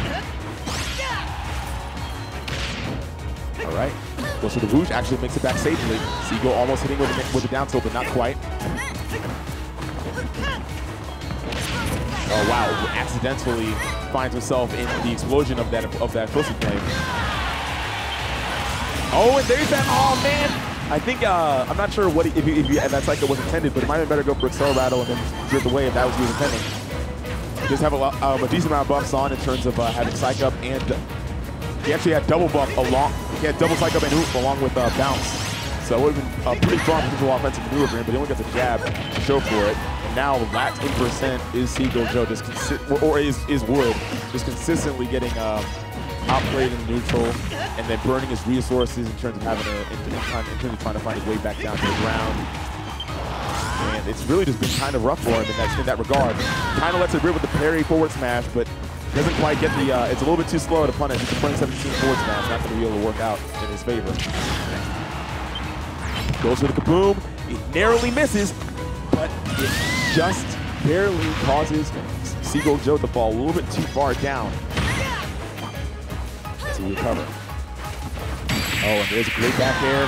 Very well timed and well spaced in order to punish that roll. And it is looking more and more difficult for Wood as the set goes on, because the thing is, man, it's just the factor of just having that. The juggles of Seagull Joe are so potent. Really potent. And he's been getting a lot of damage off of not just those nair trains like we saw earlier, but also just in general. Just catching the landing attempts from Wood. Because Hero's a character that is a lot of what Hero does is very telegraphed. He's going to be, like, he doesn't really have, he's got a loss. He's got really fast, he doesn't have the fastest moves. All his attacks outside of his very small range on his up air is like double-digit frame data in terms of starting. Except for his nair, which starts above, but still, like, it's pretty rough. it can be yours. Nice job with the up B out of shield. Starting off this game 4 in this 17 series. Get the punish with the Zabble as Seagull tries to go for a forward tilt there. All right, I think what might be good for Wood is, that's good for Wood. What might be good for Wood is in terms of having a more powerful presence in the neutral, is just better grounded movement rather than getting caught in the air, and then which leads to these juggle situations that have been to his detriment for the most part. Good for a landing there. Seagull Joe with a great punish. Oh wow, excellent ledge strum from Seagull Joe. He's actually, man, Seagull is a ledge scientist. Well, scientist, by the way, scientist. Magician, whatever, bro. I don't know. Oh, good back here. Nice parry for Wood. Wow, both players just exchanging blows and parrying in time. The double buff down tilt almost kills, but not quite. Gets psyched up once again. At this point, anything will kill from Hero. And the second hit of the forward tilt goes unshielded and leads to a stop for Wood. All right, he jumps out of the situation there. Doesn't quite. He knew for a fact it wasn't going to be a platform tech chase situation if he got it correctly. Good stuff. The bounce is in effect now. The bounce really has not been that much of a factor throughout this set, so I'm not sure why Wood keeps going for it. It's interesting, but he's got a methodology behind his menu usage. He's a smart player. He narrowly lives that back air, but not quite able to kill. Potentially able to get some more damage as he lives a little bit longer. Nice extension off the up there. Nice job with the feint on the menu, which as Seagull's ready to go for that reflection. Oh, narrowly dodging the snooze. If you got caught on the platform with the snooze, it could have led to a very detrimental situation for him. Great spacing from Wood, narrowly avoiding the grab. Okay, but now he's caught, has to land. Great up B, finds his way back down, kind of fakes his way out of that situation with the menu. Now his back throw, that's going to be able to kill at 155. But Wood definitely did get a big amount of life defense out of that one. That's another kaboom rip, but not quite going to get anything out of it as it whiffs completely. Oh, I love the idea of going for the whoosh to actually get a potential 2-frame. Seagull Joe playing very safe, very conservative, but as the one time he tries to run in, he gets smoked with his Zapple for his troubles. Great timing on the down tilt from Wood. Oh my goodness. Wow, so Wood has just had a very, very strong presence this game with the advantage, man. He's making a lot out of these sequences in terms of just like allowing Seagull Joe to hang himself. He's not overextending too much in terms of trying to push the lead or trying to turn. Oh wow, Kaswoosh lets it all. Let's put it all out there. Oh man. Wood, nice air dodge to get out of that up air situation, which would led to more of the perilous juggles. Has been working out to his detriment, and the swoosh to cover the ledge. Great awareness from Wood. He's been really covering. He's really been mindful to use all 3 versions of the up B against Palutena's recovery. It's been working out for him. Actually managed to find a kill with a swoosh. But still, it's not over yet by any stretch of the imagination because Seagull has definitely shown himself to be very competent in his matchup, even though he actually is a self-professed hero hater. He hates Hero. All right, goes to the psych up and gets a zoom as well. Even after burning the jump, he's a little bit lucky, but unfortunately does not get lucky there as he actually comes down on top of Seagull Joe's up there. And the thing is, for those who don't know, you cannot, this is a little trivia for those who don't know, you cannot control which direction you go or where you land after you zoom. And there's a great amount of damage off that Nair sequence. Seagull Joe coming into his zone as he had before. We've seen the same type of sequence that led to a great advantage in terms of percent and stock for him in game 3 as the previous game. Now lapped in percent is, or not lapped in percent, but surpassed in percent. Double buff is a factor though. Double buff's a factor, and Seagull Joe looking mighty comfortable in that shield. He has double buff once again, but the oop is about to run out soon. Man, that oop actually lasts a long time. What in the world? That lasts a long time. But he always gets smoked on the landing. Gets smoked on the landing and gets a little bit too complacent, and that is Seagull Joe taking the initiative with that up air. And then, despite Wood's great gameplay in that game 4 and the adaptations he was clearly making, it's going to be a great run coming to an end. He went from getting eliminated and playing from 17th to making a loser's run, beating let me see, he beat Jerry, KingRobo, and Cheddar, as well as Pawnmaster, to beat being all his players and making it all the way to 4th place at the Xanadu. That's an impressive run. Good stuff to him. He's been really coming into his own lately throughout the tournament circuit here at not just Xanadu, but throughout his Maryland, Virginia tournaments that he's been entering as of late. So good stuff to him. And I got to commentate some hero. It was awesome. I had a great time. And we're going to continue having a great time as Mokou sets out to play against the recent victor, Siagull, and this will determine who gets to play against Pink Fresh in Grand Finals. Scientician is a custom D&D class. I've ever heard one. Yeah, I know I said Scientician. I said Scientician. It's like Mathemagician. Mathemagician. But yeah, hope you guys are doing good. Hope you guys have been enjoying the commentary throughout the night. If you want to, you can follow me on Twitch, or not Twitter, Twitter or Twitch. It's Twitch. It's Gresh on Twitch and Gresh Gang on Twitter. You can keep that there. And this is a goofy matchup. Seagull. Bro, an interesting thing about Banjo-Kazooie. Only boomers, only 90s kids play Banjo-Kazooie. And honestly, this is in character for Seagull. Like when the first thing I think of Banjo is like young people do not play Banjo. Like people who wanted Banjo for a long time play Banjo. And we'll see how this goes. But I love Banjo as a character, not in Smash, but you know, in general. But I'm interested in seeing Banjo played at a high level. We'll see how this goes. You see like fellows like oh my, almost got shot up. Those eggs were almost super clutch. Nice up smash out of shield. Oh wow, back throw, not gonna be able to kill just yet. But still going for safety control was never a bad idea. Might have been for a minute to go for a down air to actually get the spike, but didn't quite find it. Up smash, wow, that was not gonna hit behind him. I'm not sure if Seagull Joe expected him to land in front or not. Oh wow, a narrow miss on the up smash. A lot of spaghetti all over the place in this first stock of this game between these two. I'm sure that'll get timed up as we go on. Another out of smash, out of shield up smash is going to actually close out the stock finally for Seagull. And there's an up smash turned in kind from Mokou, catching the landing from Seagull.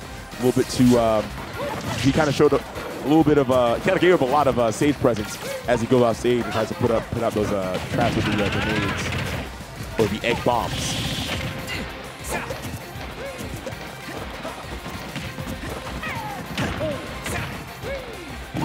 Oh, wow. Yeah, there definitely have been some good Banjos out and about. Like, shout out Owl BBS. I think he recently dropped Banjo. Or I'm not sure if he did, but he actually was doing his thing. Probably, I think he was considered like the best Banjo in the world overall. And then like, there have been a few scattered Banjos. Shout out to Trella. From way back in the day when he beat Void, that was dope. But at the time, Void was washed. But Void made a comeback and make it work. In multiverses. I don't know about Smash, but yeah. But Void is him. We all love Void. Void is awesome. Oh wow, forward air to get the whip punish on that as Mokou reaches and Seagull teaches.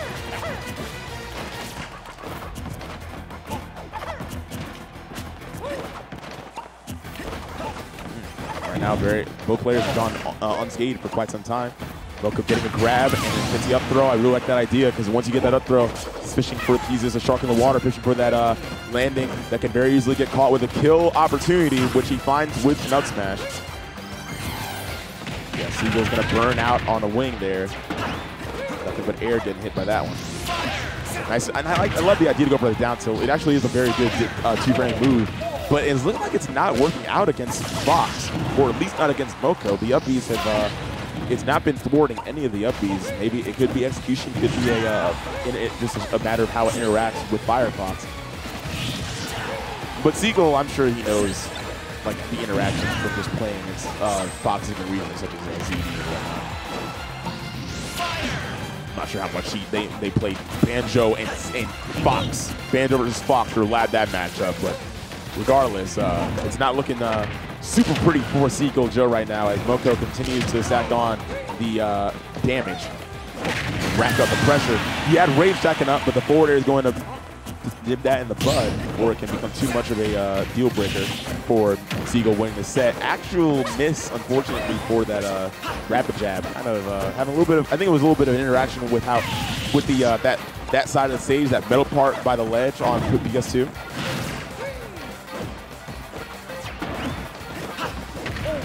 Seagull. Nice job with Mokou keeping the advantage going with the grab. And there's a back air that's going to seal the deal. I'm not sure what the mentality was with the Banjo pick, but yeah. The Banjo pick is an interesting one for sure. Seagull, I'm not sure. I could look up right now. I don't know if Seagull actually has ever played Banjo in bracket before, but I will check it out. I will check it out. For all I know, maybe he has. Banjo and Kazooie.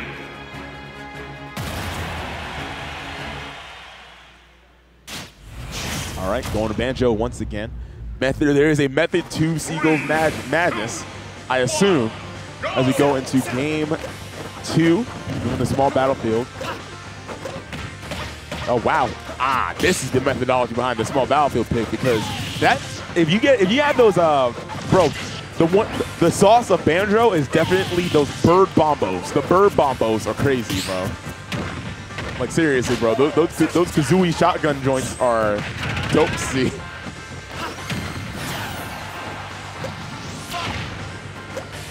Oh wow, nice shot. Oh, wow, that was dope. That was a really great aim, really amazing aim. Just straight marksmanship from Seagull Joe, catching that one egg into a forward smash to catch Mokou from that distance. Great work. Mokou not able to push the advantage or get as much out of that vortex as he was hoping for, but he's still piling on the damage. Gets the up throw, trying to go for that anti-air again, as we saw him take a stock in game 1. And there's the whip punishes, just letting Seagull overextend. That's something you really have to be careful of against Fox. You cannot, because of the fact that, I think that's something that Seagull is going to know now for the rest of the set. With Mokou just having the capacity to just, on top of having his reaction time that he's pretty much known for here in the Xanadu circuit. Oh wow, that string was interesting. Forward tilt, the back air forward tilt grenade.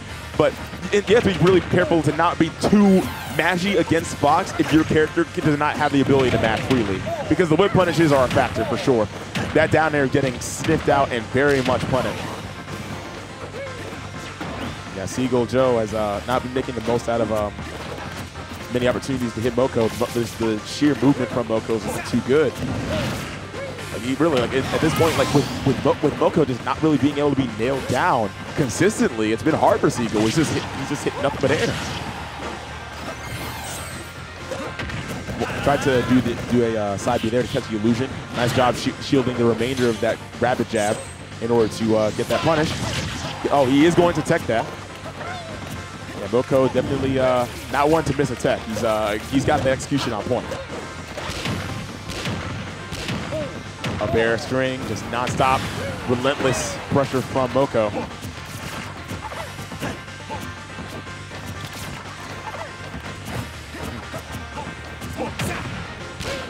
You like the idea? Oh wow, goes down air, tries to follow with that smash, but it's not a true combo. Bro, forward tilts are hitting nothing but air. Okay, finally gets a forward air kill with a good taunt. Okay, bro, Banjo is such a lovable guy, bro. He's just a dude. He's just a dude. What an angle and what a punish with the forward smash. Seagull getting the most damage he possibly can out of that.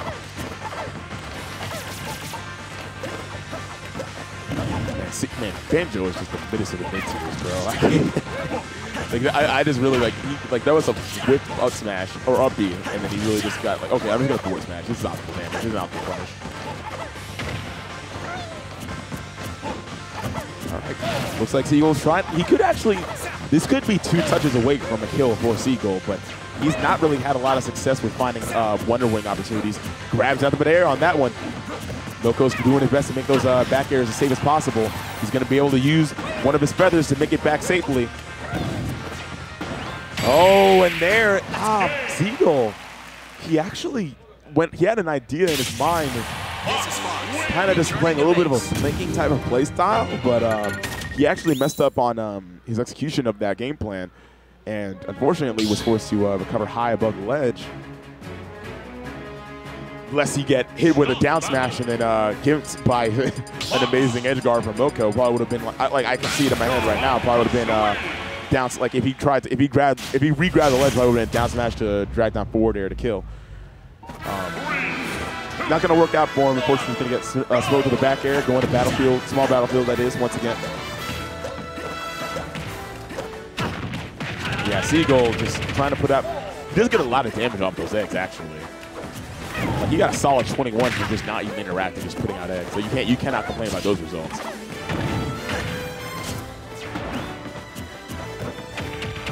Yeah, it's very difficult if you, for a live cast, especially for Banjo, if you don't have good shield options, to be able to punish that that air. It's only like -4 on, or it's only -4 or 5 on block. Gonna burn a feather and make it back. Actually gets another feather into a solid amount of damage. It's gonna work out for him. Mokou with a miss on the, he doesn't react in time for that tech chain situation. And now, falls down aggressively with the nair. He's gonna, oh wow, Banjo actually doesn't get all the hits of the up smash, unfortunately. Because he wasn't quite in the center of the hitbox already, so he kind of hit with the outer hits, which didn't lead into the whole thing, unfortunately. Mokou gonna be able to clear out that stock without much of a problem. Rising down there from the ledge. That is so much damage off of just a ledge get-up option. Gotta really watch how you ledge that Fox, because he does have those types of reversal situations off the ledge. He does go for that forward smash misses, but still has 90% to show off with just 2 neutral wins. Another down tilt attempt from Seagull. He's just missing those. Again, I really don't know if that is a viable option against Fox on the Firefox, but yeah, 3 taunts. Bro, you already did 2. You don't have to do a 3rd. Seagull responds in kind with a taunt of his own. It's 3 stocks to 1. Seagull definitely does not look like he's it doesn't look as strong as we've seen. I'm surprised Seagull didn't go with like Diddy or something in this set, but I don't know. Maybe it's just felt like playing Banjo. Wow, that was weird. That was really weird. But regardless, Mokou's gonna be able to make it out back on stage just fine. He had 2 low over essentially to a true follow-up off of that down throw, but that try to shoot forward air, the way that Seagull's been fighting almost all of his stocks this set is going to be how he closes out that one, and potentially amounts to the beginning of a comeback. He's going to take that one, of course. He doesn't miss those, bro. You're going to have to try another way. You get some damage off it, but at what cost, bro? Giving up stage control for that one.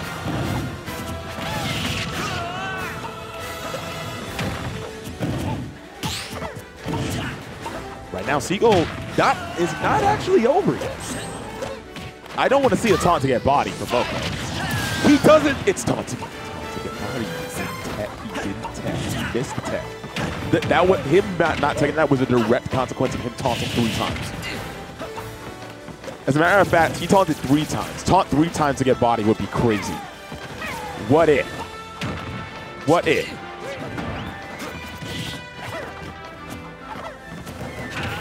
Oh, doesn't quite get the, oh, he actually directional air dodges, gets a little bit of a follow, but not too much of a big punish.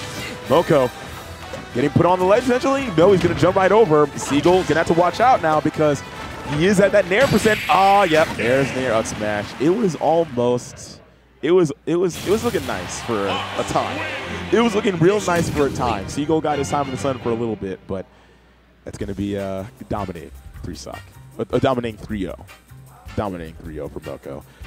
And now we are going to be going into the last set of the night grand finals. Pink Fresh in the winner's side and Mokou coming up from losers. Hope you guys have been enjoying the commentary tonight. I've been kind of rocking it on my dolo throughout. I've been on this joint for like 2.5 hours. But if you guys are enjoying the commentary, you can peep me on Twitter. And you can also check me out on Twitch. It's Gresh on Twitch and Gresh Gang on the Twitter handle. Appreciate you guys hanging out. This is me in chat. You can say hi. I'm just going to post a Q-Tom in the chat. Q-Tom for Tom and Jerry.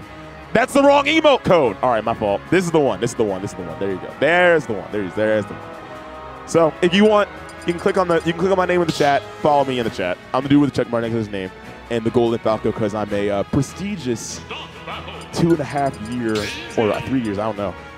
Prestigious VGBootCamp sub. I've been getting ad blocks in majors since 2017. Or whenever I subbed. I think it was like 2019. But yeah, hope you guys are doing good. It's been a good Tuesday. It's been a good Super Tuesday, and I hope that you guys voted today. Your vote is everything.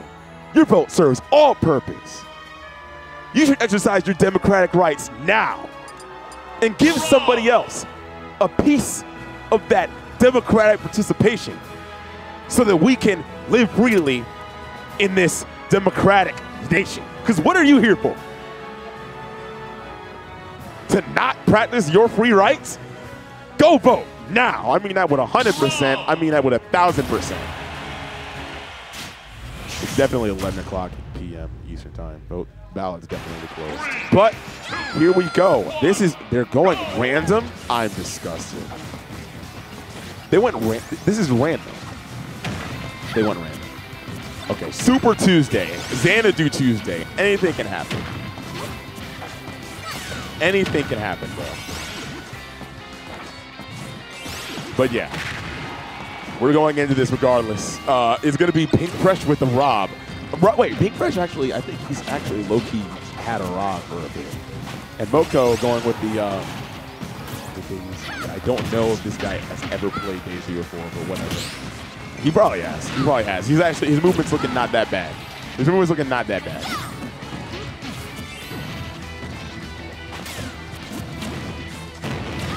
Bro, what's happening? I don't know. I don't even know how to call this, but I'm just gonna call for what I see. It's just gonna be Pink Fresh, two top players, just exhibiting top gameplay. This is what it's gonna be. Two top players in Maryland playing like at their highest capacity with their not even tertiary characters. So whatever, bro. We'll see. Oh wow! Actually, that gyro gets beat out by the back there. Oh, that was a stitch. That is crazy. That was definitely a stitch. It's gonna work out for. It's gonna work out in Mokou's favor for sure. Bro, sometimes Daisy's RNG is actually ridiculous. Peach and Daisy. Like seriously, like I viewed Ace. There was like a set, like a week or two ago, where he was blowing like 3 stitches and a bomb in one game. It was ridiculous. Does Pink Fresh have those TODs? Does he have those Rob TODs? I'm not sure. We'll see. Did they go random? I think they went random. I don't know. I'm not sure if they went random. I feel like in my head I heard the announcer say Daisy's name, which means he actually manually picked Daisy instead of going random. But that could just be hindsight bias. I'm not sure. Wow, nice parry for Pink Fresh. And nice, a nice edge guard from Pink Fresh as well. Just completely smothering Mokou to the point where he had no options left. Great work from Pink Fresh. There was no course of action that Mokou could have taken there. Oh wow, nice use of the Daisy Bomber though.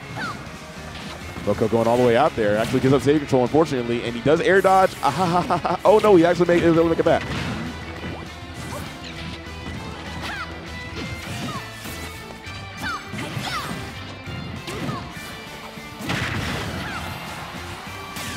Yo, what's up, MJ? My man said, Mokou, I've never seen Pink Rob in my life. That's funny, bro. My man, the Rob expert himself said this fella's never gone wrong. Diagnosis, not a Rob player.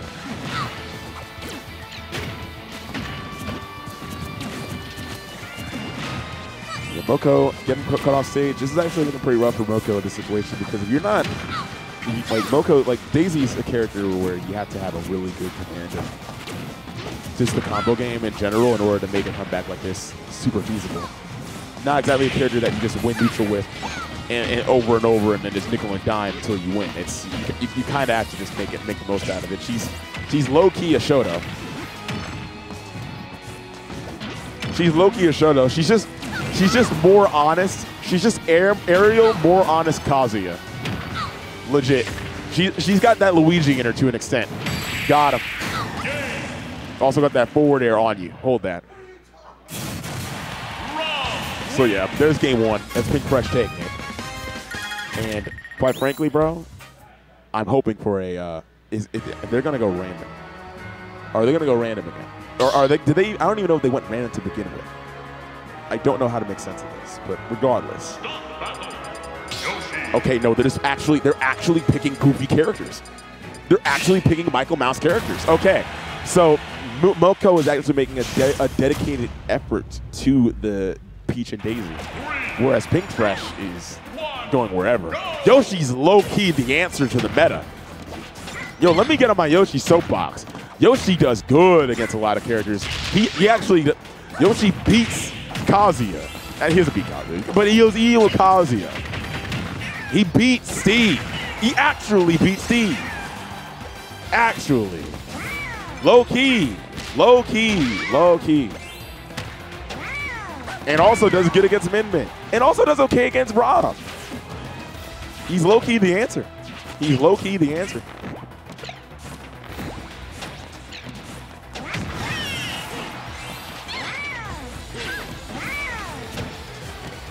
Oh, wow. Wow. That was an amazing whip punish from Pink Fresh. Actually caught the forward, the narrow whip on the forward air. I think it was actually the start of the forward air where he landed a little bit too early. Pink Fresh keeping the juggle going. Oh! Man, yo, Pink got the... Yo, Pink actually... Yoshi's very much a character. I don't know if Pink, how much of a Yoshi Pink has, but Yoshi's very much a character where if you... It's very easy to replicate Yoshi gameplay. There's not that much technical about Yoshi, to the extent where you can kind of like learn by seeing other Yoshi players. Like there's some intricacies and stuff, but yeah, for the most part, like Yoshi's not that crazy of a character. Yoshi in Brawl was dope. Y'all remember the Draconic reverses? I was hitting them joints. Yoshi was the coolest character in Brawl. I love that guy. But Ultimate Yoshi is cool too. Mokou, keeping the pressure on. Nice whip punish on that nair. Okay.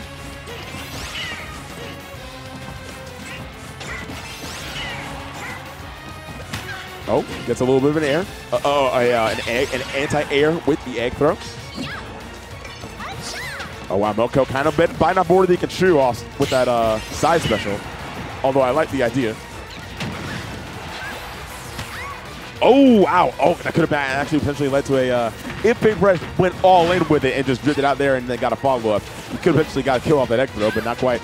That's actually a pretty hard sell to be able to do that. Oh, wow. The trade is working out in Mokou's favor as the forward air connects. Nice job getting the remote grab. Mokou looking a little comfortable in shield, so Pink Fresh is going to definitely go for the grabs to counteract that.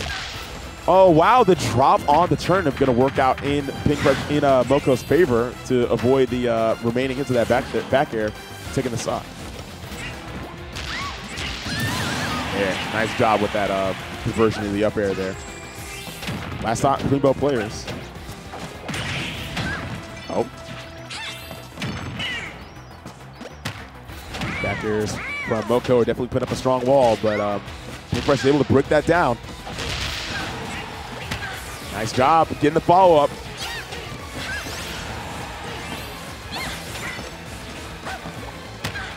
There's the egg throw. He capitalizes on that one for sure. And now, just lets it rip with the forward smash. I'm sure that he's doing that because of the, that was a nice counter from Mokou. I'm sure he's doing that because of the fact that if Mokou gets the, the thing about the Yoshi's forward smash is the hurt box shift on it is actually very useful. If you see Mario players go for the, oh, no! That's how you lose? That's how you win? The Mokou genius anti-air with the frying pan? Bro, what? I don't understand it, bro. Well, that's going to work out for Mokou. That's going to work out for Mokou for sure. Good stuff to him. And, yeah, these guys are really not applying themselves. They are lapping it up and yucking it up as this set continues, bro. Pink Fresh, please. There's money on the line. There's money on the line. Okay, Corrin is a character Pink Fresh plays. Corrin is a character that Pink Fresh plays. He's been messing around throughout this grand finals, but he's definitely shown a strong display throughout the tournament with the mid. And we saw the Rob. It did take game 1. We saw the Yoshi. Didn't quite take game 2. But Corrin is a Pink Fresh character. This is a character that he has invested a good amount of time into, and he's actually won Xanadu with Corrin before.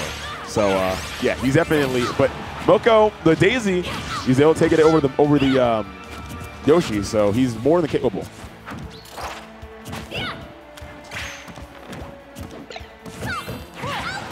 Nice job with the air shield. And this is very difficult for Daisy because Daisy's historically been a character that just really struggles in the range department against sorties. Like historically, like it's just like yo, the Peach matchup charts, they're so pessimistic, bro. They're so pessimistic. The reason why is because this is a sorties game. Honestly, Smash has been a sorties game since Smash 4, but regardless, that's a quick back air, catching the low landing from Mokou as he tries to dip down for a low recovery with the up B. Gets a grab out of shield. Pink Fresh looks like he's coming into his own. I like the idea of trying to go for that Z-drop with the turn-up. Yeah, trying to find your way down against Corrin is very difficult. Corrin's a character that's always, ever since Smash 4, going into Ultimate especially, with characters only having access to like one air dodge, they've been very, very strong at juggles. Very difficult to land against. And that's where Pink Fresh has gotten a lot of his damage off of as this game has gone on. Goes for a insta-pin, but doesn't quite find it.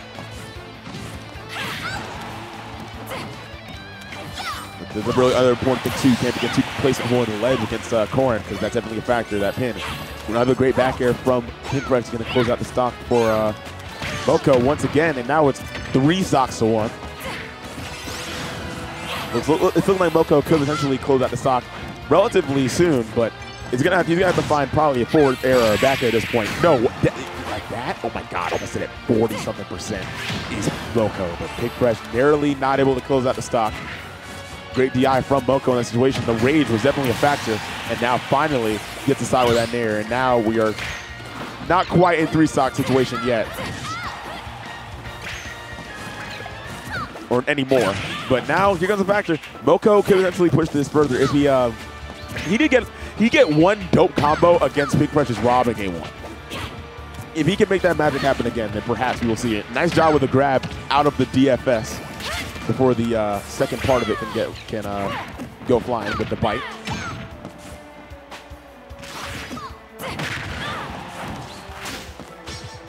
That's a punish. Oh, wow, he actually didn't. Okay, yeah, he didn't get the sweet spot. If he got the tipper, it was absolutely a kill. But he actually got the middle part, which was not quite as strong. But not quite the sound spot either. Nice counter from Mokou, and now, wow, who would tech that? I would not expect to get put the tech situation there. And he's going to get pineapple. That was very weird to see, but it's going to work out for Pink Fresh, no problem. He's going to take it out to the bank and take this to the tournament points in his favor. So what's it going to be now? Mokou? Is he going to go Fox? Corrin. Now that you have him. No, wait, Lucario. I forgot this character was in the game. I forget this character in the game. I know y'all forget too. Nobody plays this character. There's nobody. It's Armadillo and that's it. No one else. So we'll see how this goes. Now Pink Fresh was definitely looking so comfortable in that last game with the juggles. But Mokou, wow, he actually coming into his own. Nice use of the down air there. It's actually, Lucario is high-key fast in this game. It's just that aura is so whack as a mechanic that it holds him back, and that's why he's whack.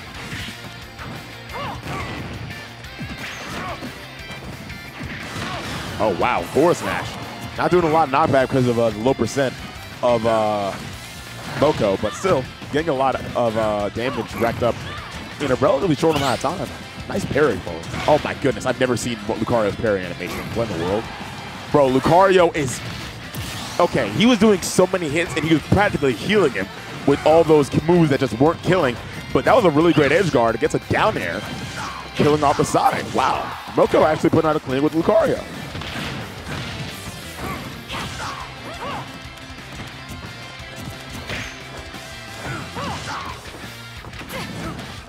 All right, nice use of the extreme speed, getting back on stage.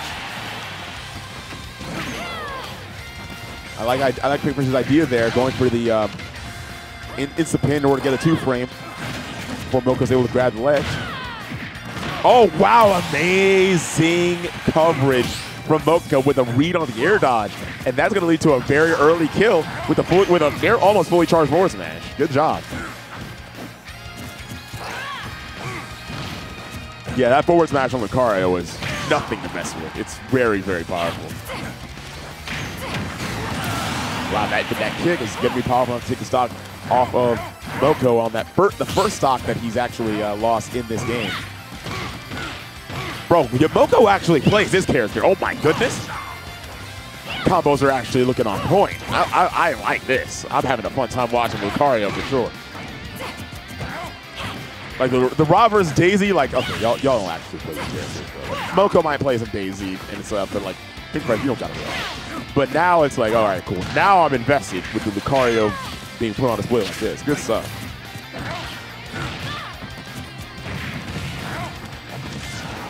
Gets a few embers of the Aura Spear to connect, but not going to convert it into a big combo by any means. Yeah, goes for the offensive up B. And now Mokou in his potential precarious situation. Nice down smash from Pink. That's actually really good because he timed it in such a way that it perfectly covered the get up option that Mokou chose. That just speaks to his ability to make a good read. Awesome work. And now this is last stock. It's not that, and the funny thing is, this is actually, right now it's even. Because Lucario's not going to really gain strong kill power until right about now. And this, at this point, with the way that Pink Pressure is able to get these juggles going and get a lot of damage, it can very quickly go into a kill scenario that will work out in his favor. But now Mokou could potentially find a confirm off of Aura Spear charge.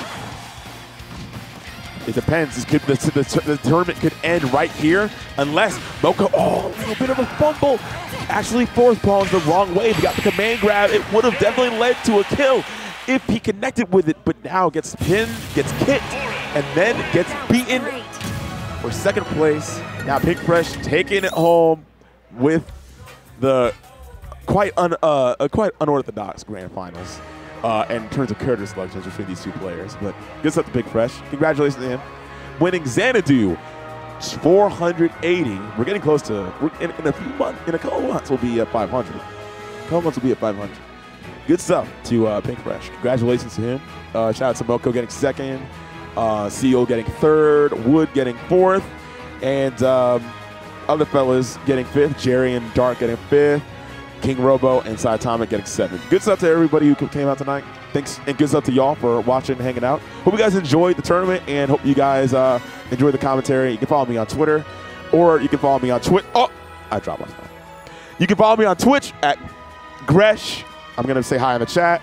I'm going to type a little emote in the chat. Bow. That's an emote for my channel. If you want to check me out on Twitch, feel free. But definitely, have a good rest of your night. Take care, everybody.